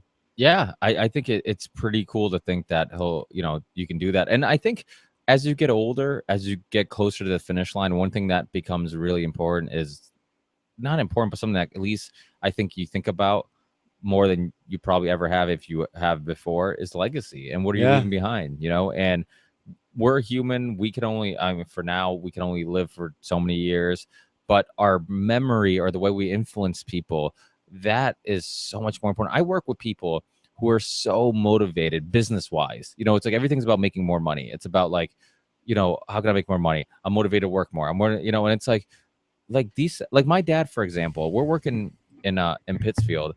My dad did those projects 20 years ago, that sidewalks 20 years ago when they did it the first time. Now we're ripping them out, and he's still doing it a second time. Oh, wow. And I figure one of the guys that were at the job site, like, this is when you know you should retire, when you're doing the same sidewalks the second time. When your sidewalks? Yeah. Wow. And, but, you know, for example, like, so you're all proud of this work, right? You know, and then one day people just rip it out, and then something new goes in, and it's like, it's forgotten. And it's just like, you know, in other words, that what I'm doing at work isn't that important. What would last much longer than those sidewalks, which didn't even last his lifespan, is the way he is as a father to me, the way He's a carefree, always happy person who's unconfrontational and has taught me to enjoy life to some extent. You know, my dad's the complete opposite of 99% of business owners. He doesn't give a shit. Well, he cares about making enough money to keep the doors open and keep the company going, but he doesn't ever need more. He doesn't need more. That's the key to life, I think. You know? Yeah, I think that's so important. This idea of greed, wanting more than you need. You know, and I think that did I just write a line? Was that a line from one of my songs? I feel like I just rhymed. Is it satisfaction is the death of desire? Yeah, that's a great quote. Yeah. But that's a Hatebreed album. That's the band Hatebreed. That I had a shirt, a Hatebreed shirt that said that quote on the back, and I never forgot that quote because when I first read it, at first it was a metal band, so I was like, you know, how deep they is must this? Be mad. Yeah, and then I read it and I'm like, holy shit! Like that's such a simple phrase, simple quote, easy to understand, but it's so true. Like, yeah, satisfaction is the death of desire. Like, it shows you how. For example, I've had some nice cars, and I remember the first time I wanted a Corvette. I would dream about it. I would read every review. Every time one drove by, I just dreamed myself driving one and how happy it would make me. And then I got one. And did it make me happy? Fuck yeah. The car is amazing. I had a beautiful 01 Z06, 400 horsepower. It was just amazing and well-engineered car that was just fun to drive, turn heads. But that went away. Yeah. It went away in time. And then the new vet came out and I wanted a new vet. And I'm like, this is so temporary. This is so, you know, satisfied. I was satisfied and desire was gone. And it doesn't matter if we're talking about food, sex. I mean, even dieting, for example. Like, imagine when you eat like shit, or not imagine, we've all done it. I mean, think about when you eat like shit, and you eat like shit because all you're doing is having a little bit of mouth pleasure. Like, all you're doing is like, and now I feel like shit for a That's really day. you know what? That's like, one of the keys that helps me eat healthy is that like the short-term pleasure of tasting something never is worth the long-term pain of looking at yourself and being like, oh man, I feel like shit. I look like shit. I go to the gym for all these hours and you blow it in 10 seconds of shoving something in your mouth. It's just like it's taste buds in your mouth that are giving happy signals to your brain saying this is delicious.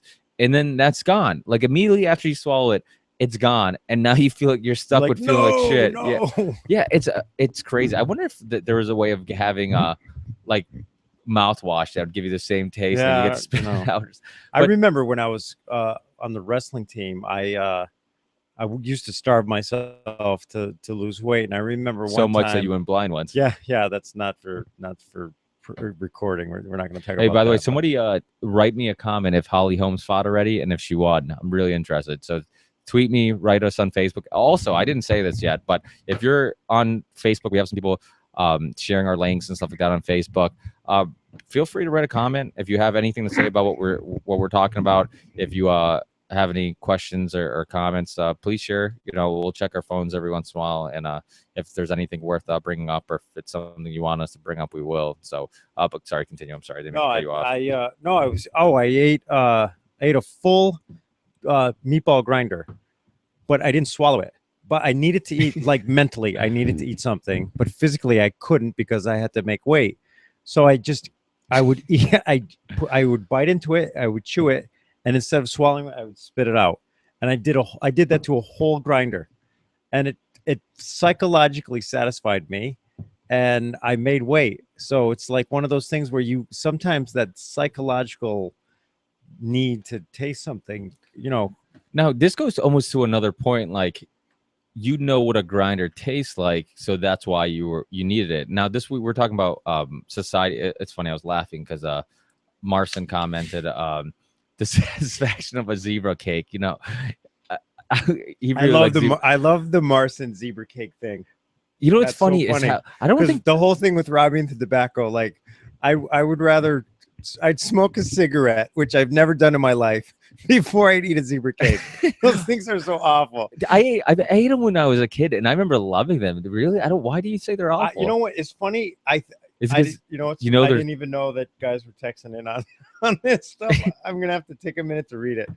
But Just wait till I go on a long range. I just haven't eaten that stuff in so long. And it's funny because I used to eat that stuff and I used to love it. But if you stop for a while, if you can get yourself to stop and then you go back to it, it doesn't taste natural. You know what I mean? Your body, your taste buds and everything, you definitely and I think a lot of what you eat, you associate with certain things. Like there's so much in our lives that we do that are based on association, music especially.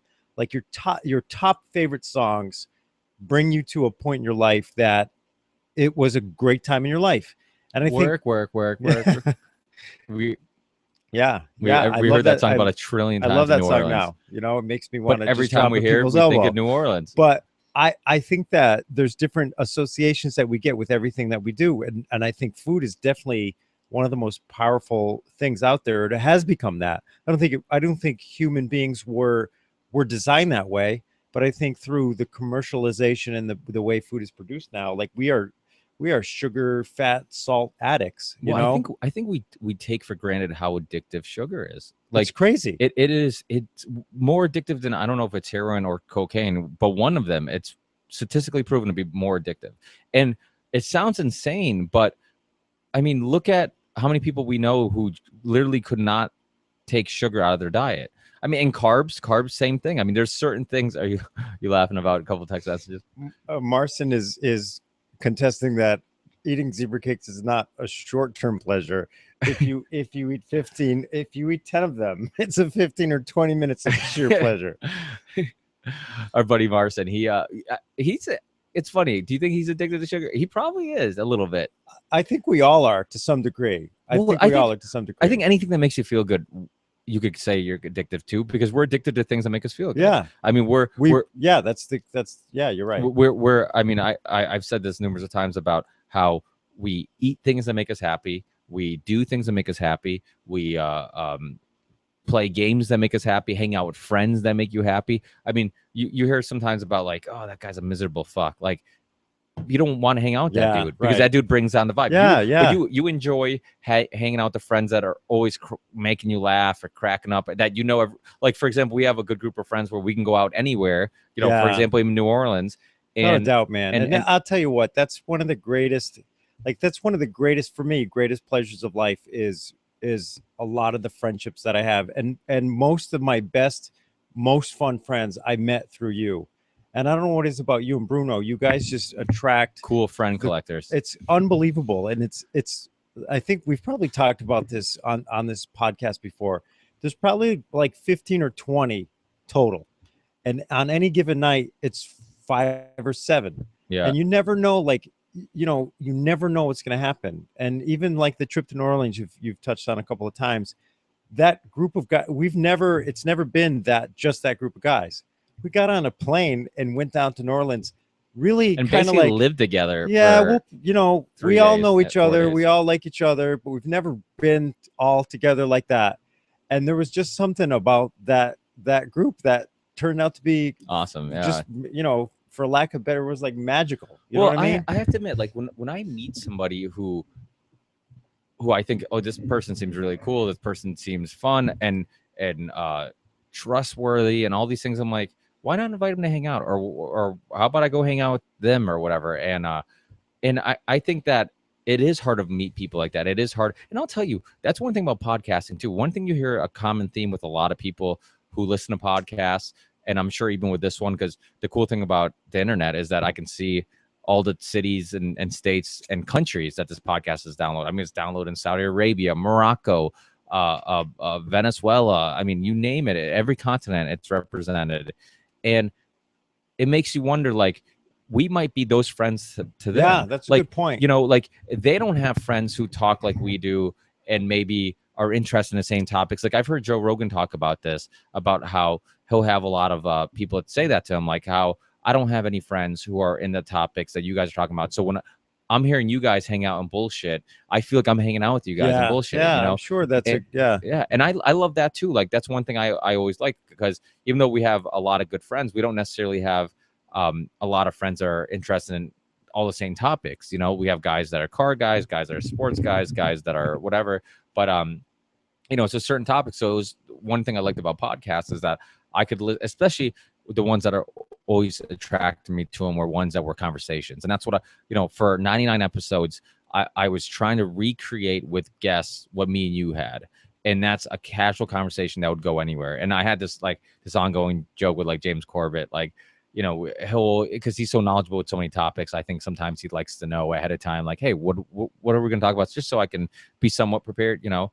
And I think almost at the end of every show, I apologize for not hitting on any of those topics. Yeah, that's, you know, yeah, but that's what makes this, I mean, the lack of structure, so to speak, of your conversations is what makes it a great thing. And I think like all the people, like I said before, I got a dry throat here, but like I said before, you can actually see your guests switch and get into where they stop just blurting out facts and talking points and actually have conversation with you. And I think that's a huge credit to the show. well, I just most recently, Dennis McKenna, Dennis McKenna, and quite a few guests are like, "Oh, I really like the way you do." I remember the amazing Jonathan saying he loves the way I do my interviews, and I'm like, "That's because it's not an interview." That's what I'm thinking to myself. It I'm like, really, that's the difference. This is not an interview format. It's a conversation format. yeah, which is, I think sometimes it puts pressure on me because I have to. I mean, it's hard. I mean, think about it. Somebody that you talked about going to New Orleans, right? With a group of friends that you've never been together that long, well, basically almost living together because we're just sleeping in separate beds, but then we're waking up and we're going to breakfast together. We're hanging out all day. You don't know how you're going to connect and if you're going to enjoy each other's company or whatever. Now think of that to the max, because a lot of these guests, I've only interacted with their PR team via email. Yeah. So now I have to call them at a time, or they call me, and then try to have a connection with them via Skype, not even in person. Yeah, that's huge. It's like, I would think about that. I'm like, fuck, man, and I would hear other interviews. I'm like, what do I think he liked about that interviewer? Like, or what type, what type of personality do I think he has or likes or gets along with? And I'm like overanalyzing things, and I'm driving myself crazy. And a lot of it's for the purpose of trying to capture that sense of a conversation. Like people would email me and people are like, oh, what time's the interview or whatever, or anytime people refer to it as an interview, a lot of times I'd let it go because I'm like, I'm tired of telling people it's not an interview, it's a conversation.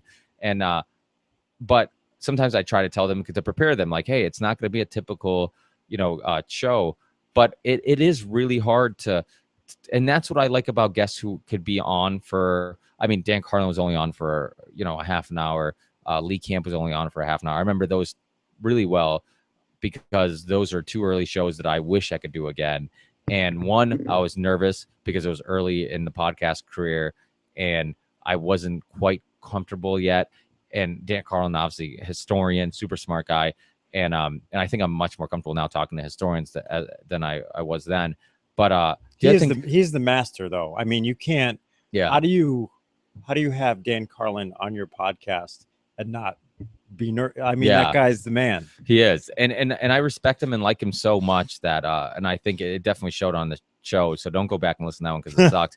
But but I wish I had another half an hour, because I know that if I had him for an hour and I wasn't constantly looking at the time, like, should I gotta let him go or should I can't ask any more questions?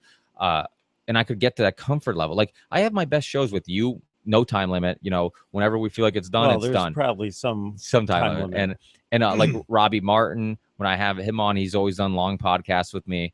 And James Corbett, even though he really doesn't do much more than an hour and a half, I love the fact that he'll come on for at least an hour and that gives me enough time. And he's really easy to talk to, so he's probably a bad example. But if it's somebody who it takes a little bit of work for me to get comfortable or them to get comfortable, having more than a half an hour is perfect, because eventually you can only sound professional for so long until you eventually let your guard down and you feel like, okay, it feels like a conversation now, even if they come in mentally feeling like it's going to be an interview, eventually like, oh, this is you break them down. Yeah, you break them down. And subconsciously they're like, this really doesn't feel like an interview anymore. And this guy's just ranting and bullshitting and misquoting people.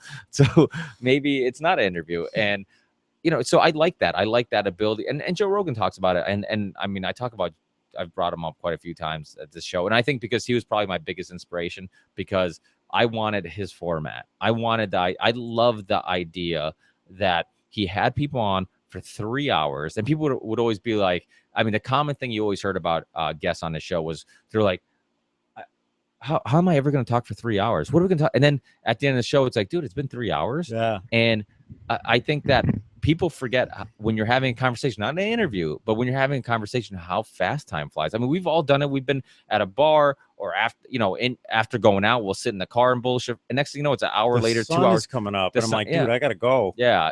And I think that when you're having a conversation and you're enjoying and you're sharing ideas, time does fly. And a lot of podcasts I've done have been like that, where just time flies by and I'm just like, wow, man, that was the quickest hour ever, and so I that's what I try to capture. But it is a little intimidating, this idea that you're hoping to connect with certain guests and you want to be polite, but I also found myself sometimes like, okay, I disagree with them, but I don't want to be an asshole and like be argumentative. But then I'm like, well, it doesn't make for a very interesting conversation if I'm not being myself and being like, hey, I kind of disagree with that. This is why. And do you think I'm wrong? And what's your opinion?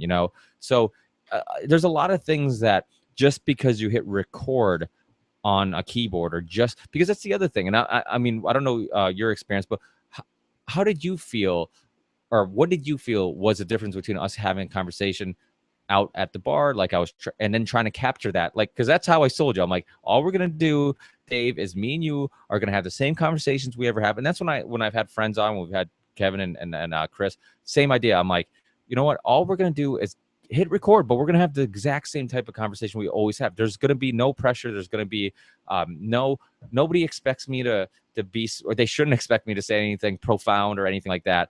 And there's no pressure for that. And if you leave expectations low, then nobody expects much. But there is something about just the fact that it's being recorded, that it makes things a little harder. You overanalyze what you say. I think I know for sure. There's definitely stuff we talk about that I would never talk about on a podcast. I would never want it recorded or out there or anything like that. I mean, your most personal opinions on certain things are reserved for conversations with friends that you trust. And there are definitely, the way things are, there's definitely ways that things can be misheard or misconstrued or turned into something that it's really not. Yeah, but that's I think, see, this is where I kind of disagree with you, because I feel like, one, I think, and I think we all draw a line somewhere where like, this is too personal. But I like the fact that I feel free to talk about some personal stuff, and I don't ever worry about what people think, because I think I think we all care a little bit, but I think that I try my hardest to just be myself without thinking about how it's going to be analyzed. And I think that giving out personal information, and I don't mean like my house address or phone number, but I mean just talking about personal experiences, people connect with that. Like, no, I agree with that, but I think more so because of my job that I have to be more stripper. I have to be more careful about letting that out there. Like being a stripper. You don't now want it's out. Now it's over. Luckily you use that rape whistle, so good thing I don't eat all those zebra cakes. You keep that six-pack. But I agree. But I definitely, one thing luckily I do work a job where I have a little bit more freedom, but sometimes I do think about like, okay, if I talk about how this company is a bunch of fucking assholes who are just hurting small businesses and whatever, and how cutthroat they are, or if I talk about unions, when we get harassed from unions because we have to hire union guys if we're in a certain town, and we had issues in Pittsfield with that, where here's a perfect example of how unions make zero sense. I'll tell this story really quickly. So people who might not be familiar with the construction industry, if we have a bunch of union workers, right, but then we work in Pittsfield, all these guys are members of like the local unions, like Springfield, Holyoke area. We work up there. They force us to put somebody on our payroll that is from their union hall for the sake of just having somebody in their union hall working for us, because we're in their territory, even though they're all in the labor's union. It's the same union. Perfect example of how it's counterproductive, how something has lost its purpose, has lost its reason for why it exists. At one point, it was about defending employers, of of the workers, and obviously, you know, there's something called the Ludlow Massacre. You know, being from Ludlow, Massachusetts, it's actually not. I ran into it because I thought it was about Ludlow, Massachusetts, and it wasn't. It was about Ludlow, Colorado, I believe, and about these workers who were protesting. Then they had like some militia group that got hired who shot a bunch of them and killed a bunch but this stuff was actually much more normal than I knew until I looked into this, and that type of stuff happened all the time, and that's why they needed, you know, strength in numbers and to have unions. So it definitely did make sense at some point, but then it gets to a point where greedy people, it becomes counterproductive. But yeah, I think a lot of times we have to ask ourselves, why are we doing this? What's the motivation? Have we lost sight of what's really important and what we're trying to do? And I think, put in simpler terms, I think anytime there's money involved, it doesn't matter if it's the Vatican or a union, there's going to be some greedy motherfuckers who are going to go in there and take advantage of really hardworking, good people. And you saw with Robert Kennedy and his conflict he had with Jimmy Hoffa. He didn't like the fact that Jimmy Hoffa was taking the money of these hardworking Irish immigrants and then using it for other stuff and pocketing it and all that stuff. So, I mean, you see that. And then and really, I saw growing up as being a Catholic. I saw hardworking construction working, old Portuguese guys who sweat in 90-degree weather like today, bust their balls, worked really hard for the little bit of money that they're making. Then they go to church and throw it in a little basket. And I'm just like, what the fuck are you, like, these people are taking advantage of these people. Like, they're making them believe that putting this money in, and you are just all over all the sensitive topics that you said. Yeah. Well, I think that's, again, I think there should be no boundaries as long as you're willing to talk about it with an open mind. I'm like, I kind of curb what I say, just to, you know, now you're just like fucking Vatican, blah blah blah, construction, Jimmy Hoffa. Yeah. Well, I just personally, I think for me it was hard because, especially working construction now with my father and seeing how hard he works, and you know, you've seen, everybody has driven by a construction job site. I mean, obviously there's some construction job sites, a bunch of guys doing nothing, but there's, especially doing like what we do, concrete work, there's not really a lot of easy days, you know, and pouring concrete, doing, you know, the type of granite curb, you know, doing curb in the road and stuff like that. It's all ball busting work.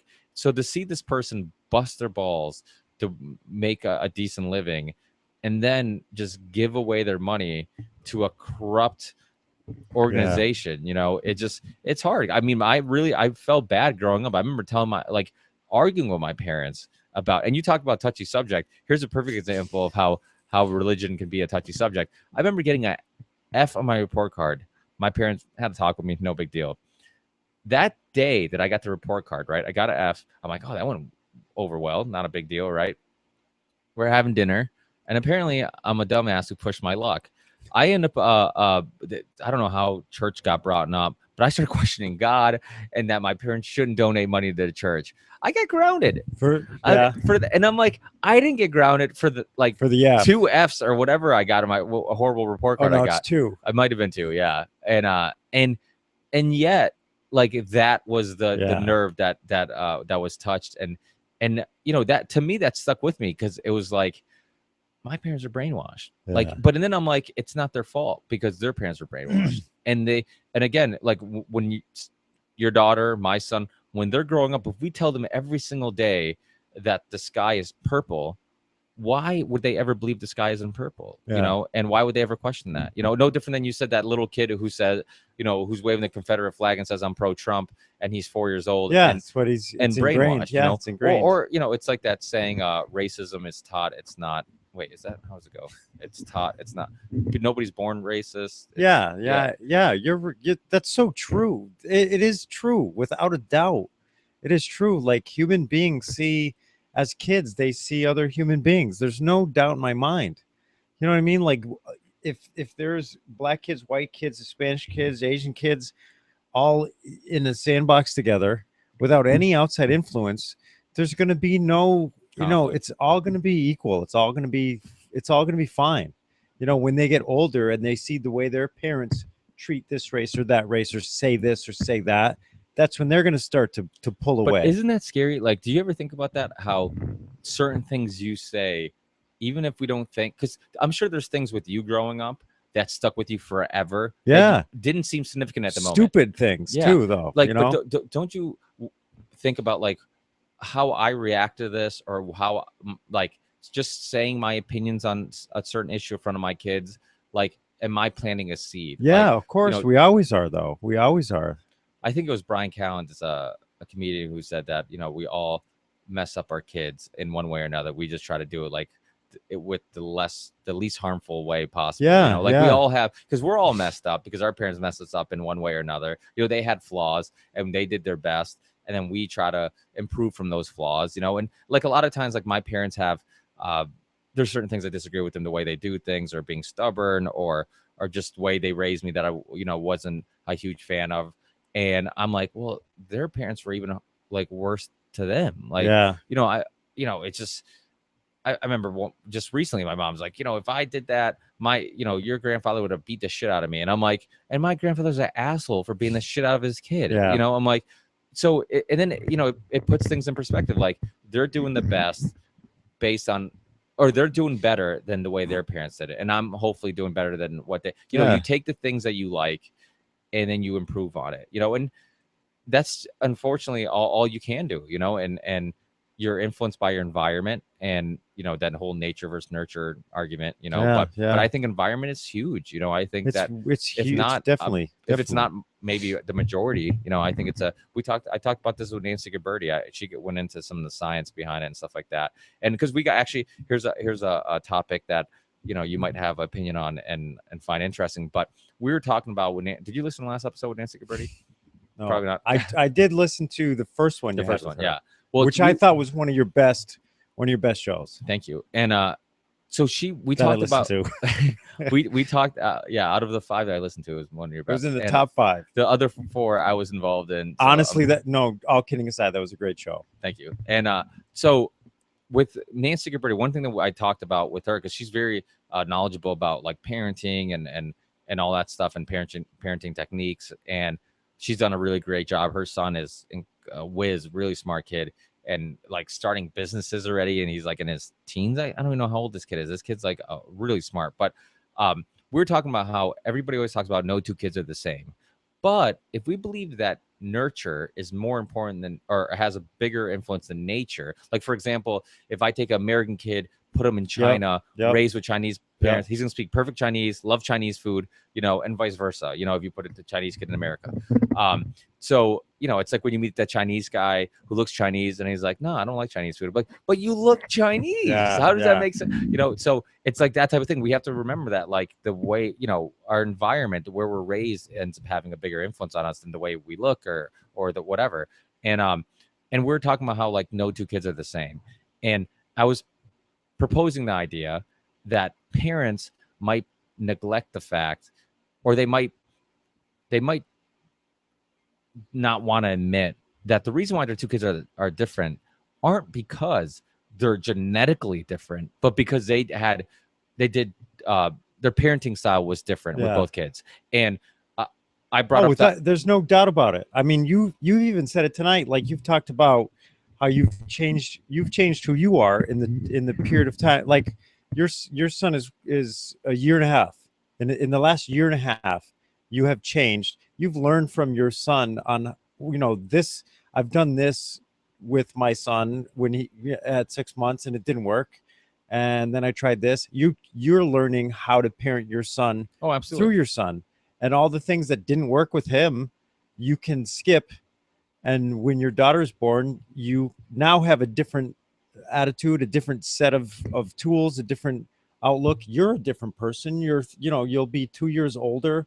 Your circumstances are different. You're driving a different car. Your attitude of your comfort with think about how much your life has changed since your son was born, and how really different of a person you're going to be. I mean, essentially the same, but a lot of the things that you believe will remain the same, but a lot of your attitudes about certain things are definitely going to be different. Well, I mean, just look at also what's different that you can't control. For example, what if your first kid, you're married, the second kid, you're going through a divorce? Yeah. You know, right. All of that stuff, that all affects the way you parent. What's your financial stability now? I mean, when when did your son was born?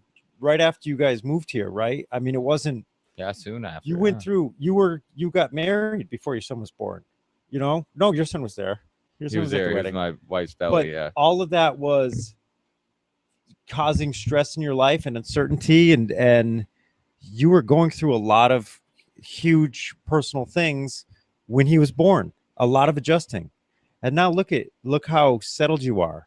All the crap that you had to buy when you have a brand new kid, like all the safety stuff, all think of just in terms of safety, all the stuff that you had to buy, all the stuff you were told you had to buy and ended up not even needing. It's marketing bullshit. All of that stuff is now out the window. All these bizarre, as a parent. What about You're- the nipples? Just the nipples drive me crazy. Like, oh, this is a There's nipple so for, many for different. 3 Yeah. months. This is a nipple for. I'm like, dude, it's just a bigger hole. You But know, think I'm like, about. I asked my parents, I'm like, what did you guys used to? Oh, Yeah. we just poked a bigger hole in it. Yeah. Or we poked a second hole in it. I'm like, that makes sense. Why the fuck do I have to buy? But Yeah. but as a parent, you want to do what's right and you But you- want the best for exactly. your kid. So and then you realize, like, what is the difference between yeah. and all those, you have all these irrational fears when your child is born that go away because none of those crazy things that you think are going to happen, you know. And that definitely changes the way you raise a second child. I would imagine. I only have one, but I would imagine that I've learned so much. You know, the first time you do anything, my niece's birthday was yesterday, and my brother bought her a trampoline. We all actually chipped in about her trampoline, and I went over to help build it. And my brother is awful at building anything, so like he thinks I'm this building genius. So I go over there and we're building this trampoline, and as we're doing it, I'm like, man, this thing is pretty easy. And I told him, I'm like, dude, the next trampoline we build, which will be never, we'll do it in half the time. Like once you do something once, it's so much easier the second time, which is the point of that story. Easier, My but brother's a good cook, by the way. He's not completely useless because he can't build things. And we talked about that because we're laughing about the fact that he can't build anything. And he's like, yeah, I was talking to my wife about that, and she's like, yeah, but Mark, they can't make lasagna like you. So it's kind of funny how, and we're brothers. We have so many things that make us alike, but we're so different in so many ways too, you know. yeah. But clearly my family situation when I was born is far different than my family situation than when my brother was born, you know. So of course we're going to be different. Were your parents divorced? No, they were together, but I mean my mother didn't have a job.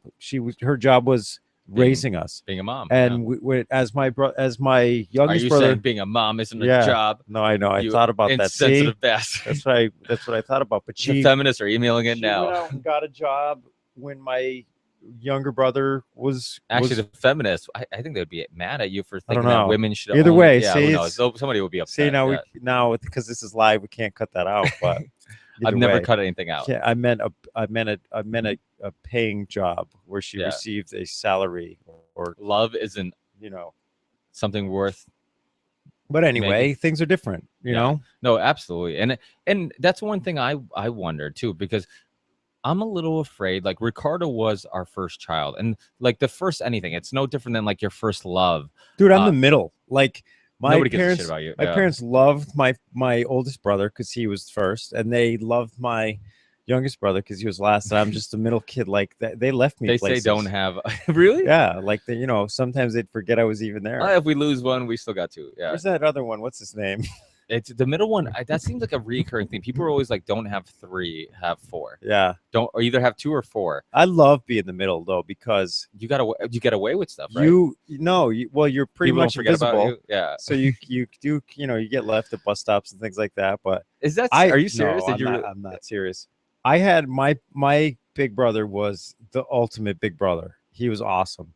So and he was awful at the same time. Yeah. So all the awful things he did to me, I got It to toughens do. you up a little Yeah, bit. Right? I got to do that to my little brother, and I learned a lot from my big brother, and I got to share a lot of that with my younger brother. Did you guys fight a lot? The three of you guys? Oh growing yeah, up? physically, yeah, Physically, yeah. Me It and my was- brother used to fight all the time. I remember watching Step Brothers, and I'm like, that is like me. It's so real. because I'm like, I remember like me and my brother shared a room for like ever. You The know, three of us shared a room. and three boys in a room. you- I can't imagine it, like if this me could go back in time and meet me and I wouldn't even be able to walk in the room. It must have smelled so bad. Like I didn't know, but I wouldn't trade that for anything. Like Yeah. the goofy stuff we used to do and the memories that I have. I remember telling my brother, like, we would be like, and it would be real dark. I'm like, listen, once you fall asleep, I'm gonna fucking hit you. You know, It's so and true. it's we would say this stuff, and and once we think somebody would fall asleep, we'd go over there, punch each other, and I'm like, you mother, and then I'd wait till he fell asleep, and it was I bad. And remember my mom would get so upset because she wanted us to get along. Yeah. and we wouldn't. We'd fight all.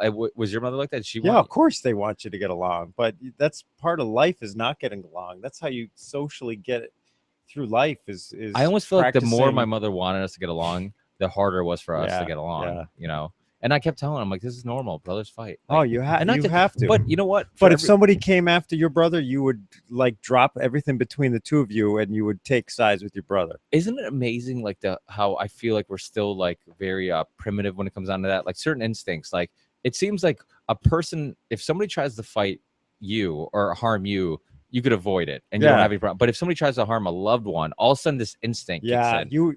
the stuff that you walk away from for yourself, if it's someone you love, you're like you lose your mind over. Yeah.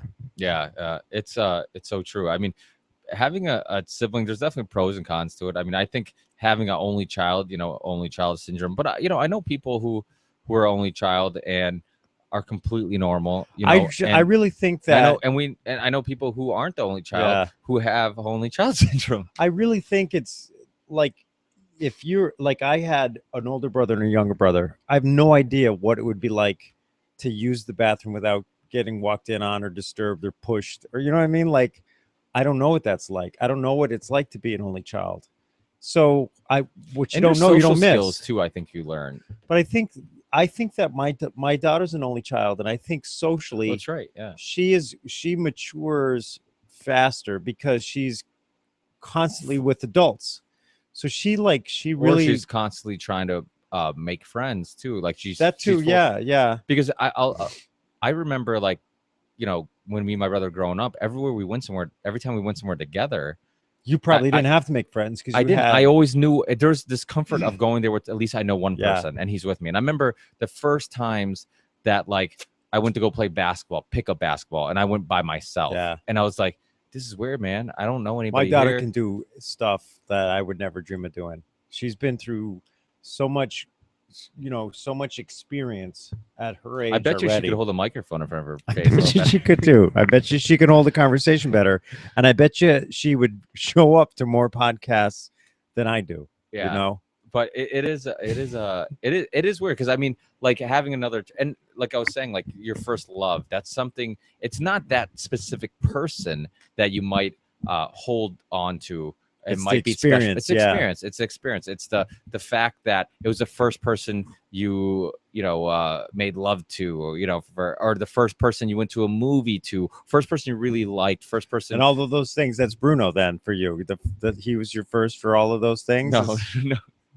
But it was it definitely, and I think that's what you stick to. And I think that with a child, it's similar. Like my second child can never be my first child. Right. Right. And Nancy Gabberti said that, but having a girl that makes it special in Yeah, its own way, pretty cool. That's really cool for you guys. But I can see how if you had 3 boys, how it might be harder to to feel like every kid's special. I say to my daughter all the individually. time, I'm like, honey, you're my favorite daughter. And she's like, Dad, I'm your only daughter. Like I'm the king of dad jokes. She said that to me today. She's like, you're such a dad. All you do is make dad jokes all the time. But I don't know. But I think, yeah, I mean, and that's one thing I'm conscious about. I'm kind of afraid that, like, I keep telling myself I have to do, and I've talked to my wife about this. Like, it's really important for us to do our best to all the things that we thought were important with the first. Like, for example, here's a perfect example of what I'm trying to reach with our first child. One thing that I was really anal with was, let's not fight in front of the kid. Let's not fight while you're pregnant. Let's not fight like if after you're pregnant. If we have a confrontation about something, we wait till he's out of the room. We wait till he's with my parents. He's with your Yeah. parents. He's whatever, and then we talk about it. I'm like, I don't want him to feel any negative energy, and this is why. Because when I was a kid, I remember my mom being frustrated, and I don't remember specifics. I don't remember. I don't remember any exact detail, but I sense like I have this weird memory of her being frustrated all the time. And I remember asking my mother about it, and I'm like, I'm like, you have twins. I know I can understand how that's frustrating. Like one stops crying, and she's like, absolutely. She's like, I was frustrated all the time. And I'm like, I remember that. Like it was surreal to me, the fact that I remember that. And it's something about like, okay, with kids, you don't think that they're paying attention. You don't think they're absorbing anything. You don't think that they're listening or they sense anything. But it's no different than like a dog who knows when the owner's angry They or pick up happy. on that energy. Energy, social cues like your face. I mean, the way you're moving, or, all this stuff. Are you picking things up really quickly and you look angry? So and I was really strict with that. And like you hear this with parents all the time. Like there's a lot of things that you're really strict with, like that commercial, for example, when with the first child. I don't even think I even remember the commercial. I think I remember somebody telling me about this commercial. But with the first child, you're really careful with everything. You want everybody to wash their hands before they touch them. And then with the second child, you let the mechanic hold them, And I don't want to do that. Like, and I'm like, well, that's why it's that type of mentality, or that type of I guess parenting, that if you don't stay on top of, like, let me treat both children the same, and find every single interaction just as important with this child as it is with this child, that's why they end up differently. It's like that joke, like if you have two kids going to become a lawyer, one you think is going to need a lawyer. And I remember that joke, and I'm just like, why is that? Why is that the common theme? And just like we talked in the beginning of the podcast about school, once you're put into a category, then it's almost like a self-fulfilling prophecy, where if that's your perception of that person, that's what they become. So I think the key is to not think about it that way. I would think having multiple kids, the hardest thing on kids in a situation like that is to not compare them to each other. Like the biggest source of problems that I see through my job is like, people, like parents that would say, why can't you be more like your brother? Why can't you be, like that's a huge source of all kinds of self-hate and stuff like that. So I would think, and that type of stuff sticks. I think parents sometimes, and this is what we're talking about, there's things that you think your kids aren't absorbing, and they are. Like for example, my mother's notorious for, if I forgot to lock the door once, I will forever be that kid and it's just like, and then it causes this thing where it's just like, now I'm like, I feel like my mom I'm always arguing with my mom about this thing. Like, I'm not a dumbass. I forgot once, and it's and it sticks with you, And I think a lot of times, like you said, like, why can't you be more like your brother? What you're doing is, you don't think, you're just saying these words, you're and you probably think saying it to try and inspire someone to get their act together. But they're taking it as self-hate. But it's the opposite happens. It has the worst impact. And how many parents say, without even thinking about it, thinking no more than they're just gonna, like, I'm just thinking out loud, like, why can't you be more like your brother? And that kid, and that's the thing. Like, it's really weird how when you're a kid, like, certain things that adults are like, oh, that's not important, or like your first love, you lose your first love, and your parents are like, oh, you don't know what love is. And then you become an adult. It's like, fuck, man, my parents don't know what love is. Like, I think what I felt with my first love was closer to love than what my parents have now. So it's one of those things where, like, we have to remember that even if as an adult you look back at what your child's going through and it doesn't seem like that big of a deal to you because you live in this adult world where it's like, oh, I have real problems and blah, blah, blah. We have to understand that perception is reality, and they perceive this to be very important. When a kid's getting picked on, you when don't a kid's know getting what's you and really don't know what that one thing that when they're sitting in the car thinking, like, what is it? What is, because I mean, I remember having those moments where I'm, as a kid growing up, thinking about certain things over and over, whatever. You never know when that profound statement is going to come. So you got to be careful about what you say. And you never know when you slip or get angry and you say something, and that phrase, that whatever name calling, that might stick with the kid forever, And again, and it's hard to understand why certain things do and why certain things don't. I recall things growing up that I'm like, why can't I remember this, which is important, but I remember this. Yeah, that's So- weird, man. The brain is a weird thing. But I think subconsciously that there might be a reason for it. There might be something there. It might have had some influence on you in other ways. It might have been more important to you than maybe you tend to believe. I mean, it just, there's a lot of things that we still don't understand about, you know, and that's the thing. Like, that's to go back to my initial thought. Parents want to convince their kid they have everything figured out, and then once you become an adult, you're like, we're all just kids Yeah. trying to figure it out. We're just older. No, you're right. And I still don't have it figured out, you know? Yeah, and I think that's why that type of parenting of asking the questions, willing to hear the other debate with your kids, the other side of the debate. I think that's important because, you know, kids don't listen when you just tell them not to do, you know, do what I say, not what I do. Right, right. Like, I never paid attention to people who said stuff like that. Like, the people who were the most inspiring to me were people who were willing to explain to me why, and willing to, like, you know, people talk about like, oh, once your son gets to the age where he's asking 1,000 questions, Or ask you why, you know? How many people do that? How many people you know what? I remember when we had Daniele Bolelli on, I remember I asked something and he says to me, his response was, well, what do you think that means? yeah, And I'm like, damn, that's the best. That's a total professor type answer to a question. which I'm like, he is. yeah. And then you say it and then you discuss it. Like, that to me is learning. You know, when you present your perception of something and then you talk about it, like, I think that's a big deal. Like, that's how you learn. That's how that gives you insight into somebody's mind too. You know, if you say that when your son's older and you say, well, what do you think of this? Like, I'll say that to Sydney, like, well, what do you think of that? Or what do you think of this? And it really gets you inside their mind and you can see what their insight is. And that also tells you that he doesn't believe that he has all the answers. Right. Because the big thing is, you know, somebody who's very egotistic and think that they have all the answers and are very confident with their intelligence and their views on life would be like, well, you know, you ask him a question like, this is what it is, and this is what the it answer. means. Exactly. Yeah, you know, and the fact that he was willing to ask us what our opinions were and discuss it and then share his, it tells you that there's wiggle room. There's room to debate this, talk about it, discuss and it makes you feel valued, you know, when you get to express and that's your opinion huge. too. Yeah, I mean, I think, you know, one thing I've learned working construction is there's a lot of retired people who sit around and look like just old retired people, and you talk to them and they're some of the most interesting people I've Yeah. ever met. I've met people who, I mean, I remember I was like 17, 18 working a job site, and this guy told me he was in the Korean War. I'm like, what the fuck's the Korean War?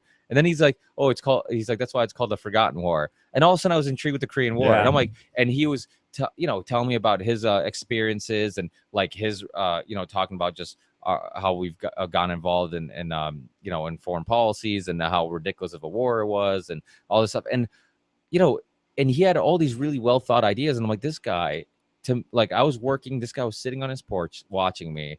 And he looked like just like an old dude that I could have been like, oh, it's just an old fart who's just, you know. And then I talked to him, and he had all these interesting experiences and views. And that's but his what he shared with you was not what he read in a book. This is experiences. These are things that impacted his life. You know, I'm dying over here. But I think what also it did, what it also taught me was that you didn't have to be somebody with a plaque on the wall that said you graduate from Harvard to have Absolutely interesting not. ideas. Yeah, you're right. And one thing I learned from like meeting people like this was that we shouldn't, and there's a word for it too, when you, how do I put this? Basically, your opinion on somebody's intelligence is based on who they are and not what they're saying, you know? So in other words, because this guy is a retired old guy and doesn't have a resume that's impressive or a diploma that's impressive, I act like his opinion is ridiculous or not that intelligent. And then because this person has a resume or a diploma or whatever, written best-selling author, wrote a book, all of a sudden I put their views on this pedestal, like everything they say is profound based on their resume or their credentials or whatever. And it's hard to turn that off. You know, it's hard to turn that off to like, you hear somebody say something and because of your opinion of that person, you're like, oh yeah, you know, that's a really smart opinion. I agree with him, not because of his ideas, but because of my appreciation of maybe Yeah. of him, or thinking he's smart or whatever. And I think that's one thing that I've learned from this podcast, and I think it gave me a little bit of motivation and a little bit more confidence to be able to share my ideas. Because that's one thing too, like we talked about analyzing our own words while you're being recorded, and the difference between talking when not recorded and talking when recorded. Mhm. You start, unfortunately, because I think it's a bad thing, you overanalyze your words, you overanalyze your thoughts, and you don't talk as freely as you do when you're just friends hanging out bullshitting. And I think, you know, it gave me some confidence, because it's like, because a lot of times I'm like, who the fuck am I to share my idea? What makes my ideas interesting? What makes my thoughts interesting? What makes my That's opinion? one of the reasons I don't do this, is like, that's what I feel. But I remember one of the shows we did. It was me and you, and I had a bunch of good guests before we did our episode. And you're like, oh, who's gonna want to listen to us? You just had blah blah blah and blah blah blah, and then like immediately uploaded it, and like a day or two later, I send you up a screenshot. You want to just unhook that and just hold the microphone? No, I'm just, I don't know because what I'm touching doing. it I'm kind just of more makes a little bit of noise yeah, through the it's just- headphones. all right. But I can feel your hand, or hear your hand. I can't feel your hand. That's kind of weird. But Do you hear that? yeah, Loud? that's weird. You might not want to do that. But now I lost my train. What the fuck? You're was I talking about how You better I come think up with our this. shows are shitty, and other people. Why would people want to listen to me talk? Oh, okay, yeah. So and then I send you a screenshot of how many downloads we got, and I think the point of doing that was because I understood why, because I was a podcast listener, and I understood why I enjoyed podcasts and why I was intrigued with them, and my enjoyment in them was the fact that it sounded like people having a conversation, and it didn't matter who they were. I mean, I didn't know who Graham Hancock was before I heard him on a podcast. I didn't know. I mean, this guy wasn't somebody that like I put on this pedestal because he was a best-selling author and he was an intellectual. It was just a dude. It was just an old dude with the ideas, and his ideas were interesting to me. So that was worth listening to, and now I think that's what people liked about our conversations, that it wasn't because we were somebody famous. I mean, if under those guidelines, nobody should be listening to this show. Nobody should even be willing to come on this show, because who the fuck is, who am I to talk to Colonel Lawrence Wilkerson, who's a Vietnam veteran, or Jesse Ventura, who's a Vietnam veteran? Who am I to talk to him about foreign policy? I've never once served. I've never once been in a room with the highest ranked military people talking about what's going on, Yeah. but yet they're willing to hear my opinions and share theirs. So I think that, one, that says a lot about the guests, because I think the fact that they're even like, I mean, you could easily look at me and be like, who the fuck is this guy to even think that he can hold a conversation about this topic he doesn't know anything about. But I think there is something about the fact that our listeners appreciate the ideas more than they appreciate who's saying them. And when people, and the same way I listen to a podcast and I don't care who's saying it, if it's interesting. I mean, Christopher Ryan, when he started his podcast, I listened immediately because I loved him on the Joe Rogan podcast. And I'm like, dude, this author, and Joe Rogan's the one who told him, dude, you should start your own podcast. And I'm like, dude, I love this guy's ideas. He's really interesting. And his way of thinking is really interesting. So I've listened to this podcast since the beginning. And I think that that's what you take for granted. You take for granted that, it's not about who we are and what we've done. It's about the fact that we have ability with the internet for people all over the world to listen to us and hear us bullshit and sometimes be silly, sometimes talk about stuff, but we sound like them. And I think people like that. I think people like the fact that we don't have a resume. We aren't famous for any, I mean, we're not as successful musicians. We're not comedians. Let's be honest. Most people who do podcasts, they're almost all already popular for another reason before they get in a podcast. That's a good point. They start with a platform. It's either I'm Sam Harris and I'm an author, and now I started a podcast. I'm Joe Rogan. I'm a stand-up comedian. I'm Daniela Bignelli. I'm an author. I'm a professor. Now I start a podcast. So they start with like a platform. I think what people like about this is the fact that the regular Joes talking the way they would talk, having conversations they would have, and in the same way that you meet somebody who's just interesting, not interesting because they're a Harvard professor, but interesting because they might work at a convenience store. But there might be really fun, interesting people to talk to. And I think that we can't look at, like you said, diplomas, any of that stuff. None of that stuff represents or defines you. Yeah. None of that defines you. And I think that there's a lot of people listening to this show who aren't listening now or might download it later, who their job doesn't define them because they work a job that's unfulfilling, because maybe they've been dealt some shitty cards, because they maybe are in debt or have parents they didn't get along with and end up living on their own, or haven't got their life together yet, or whatever. Like, that doesn't define you, you know, and we're all capable. 1010.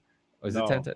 Yeah, well, it's 10:20, but I just got the text from my daughter, the how much longer text. Yeah, we'll cut it. But I think that stuff doesn't define you, you know. And I think that, you know, sometimes I joke around about how, like, you know, I'm a fucking construction worker who you know, during the day is floating cement and raking cement, and then at night sometimes I'm talking to people who work the White House, and who am I to be able to do that? But and then it's like, this job doesn't define me. Yeah. You know, it's Yeah, just, yeah, you're right. you know, this job is just something I have to do so I can do the things I want to do. And I think that is what people get from this. I think after 100 episodes, the one thing I'm the most proudest of is I've stayed true to the fact that I said since the beginning, since episode 1, that I believe in the ripple effect. And I think that I believe, and I think that it's also important that people see that if you believe in something and you're passionate about something and you put in, you know, and it's sometimes, yeah, I mean, it definitely comes out for you when you have your guests on it. Clearly, I mean, this is, and just the idea of having guests on, like the idea that we were average Joes who started this podcast in this basement with a laptop, and this isn't a basement. This is a studio. Yeah, studio, and then it evolved to where we were talking about the guests we've had on, and to be able to look back and be so proud of, like, the people I've had on, and the fact they've really enjoyed themselves on the show. Like, to me, that's a perfect example of how we started our own little ripple. And the fact that I, like, every guest that was on, I had more downloads, I had more countries I was downloaded in. Like, we were making a difference, and we were getting positive feedback, and people were finding enjoyment in this. And, you know, the fact that some person who is in a shitty situation, driving to a job they hate, or maybe living in a country where there's not a lot of opportunities, but they find some enjoyment in hearing us, like, the fact that we can do that is amazing. Yeah. And the fact that, again, like I said, we started, you know, with nothing. We started with no platform, and to be able to have these guests, we proved that the ripple effect does exist, and that we can slowly make a difference, and slowly, you know, start with something small and create something bigger. And you know, I think that that's an important thing. And I think that, you know, getting to 100 episodes, when we did episode 1, seemed so far away. Yeah, I think that's awesome, man. You know, it seemed, you know, just something that like, I didn't know if I'd ever make it this far, or even if I did, if it would be 99 episodes of me and you talking, you know. So I mean, which would have been fine too, because I think that what made this so easy to pursue was that I had zero expectations, because I didn't know what would happen, and I didn't know how far it would go.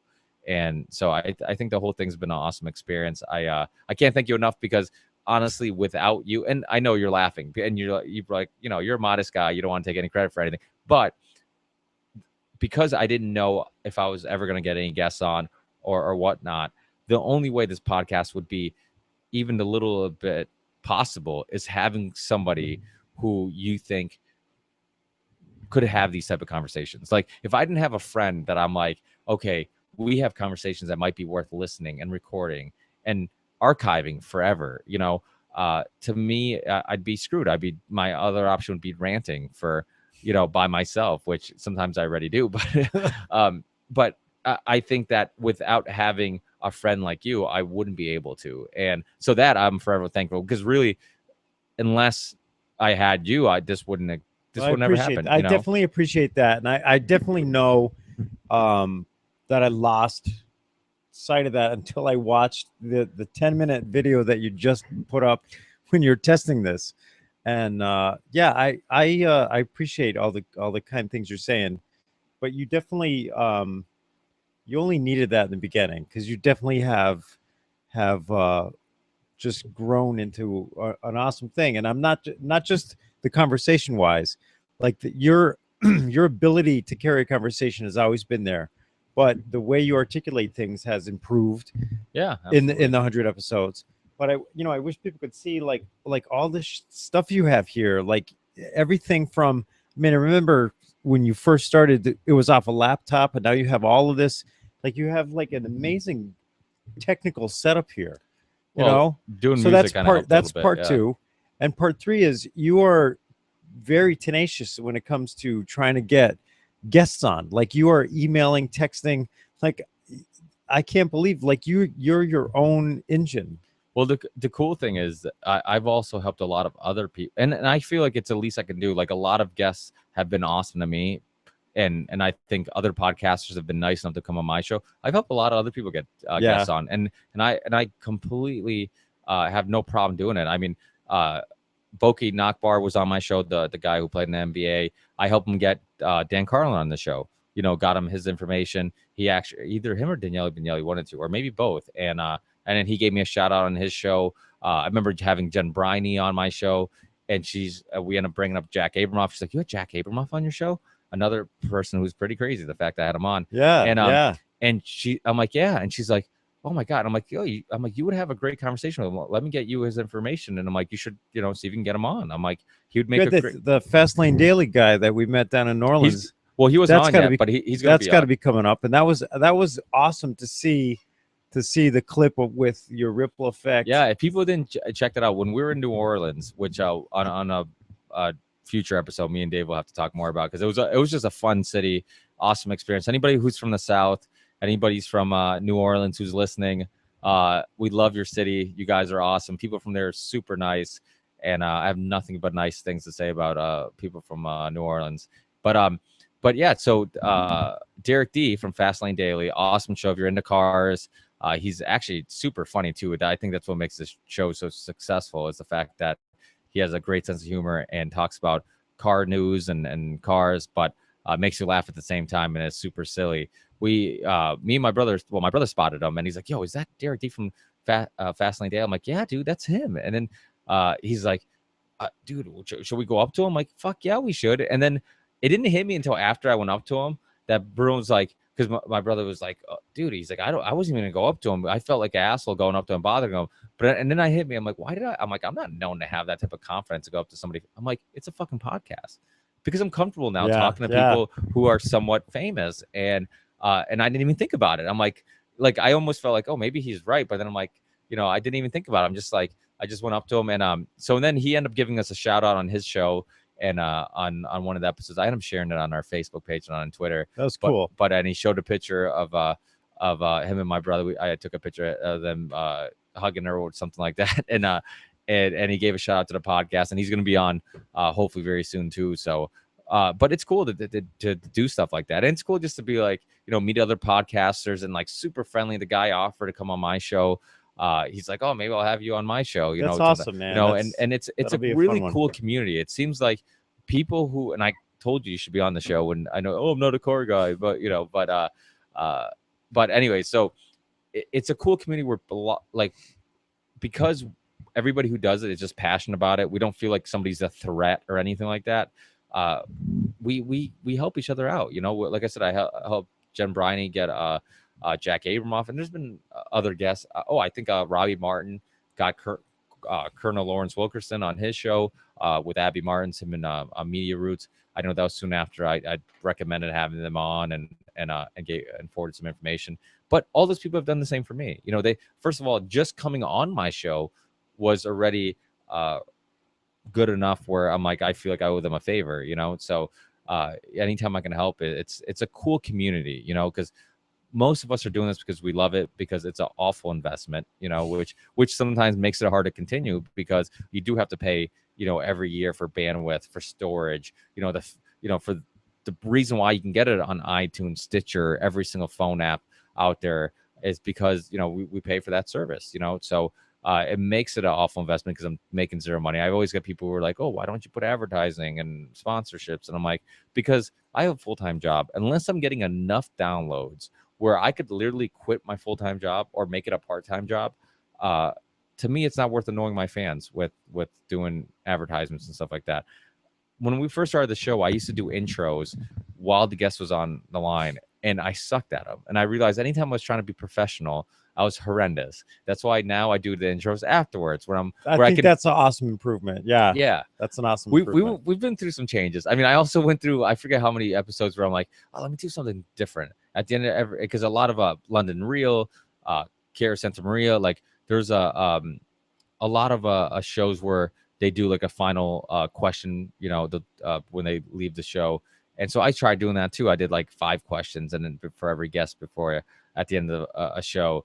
And then after a while, like one episode I forgot, and then another episode like they had to go and I like tried to squeeze it in, and it was just like, dude, this is a lot of work. And I'm like, Yeah. and this isn't me. Like I'm even though it was Your format is no format.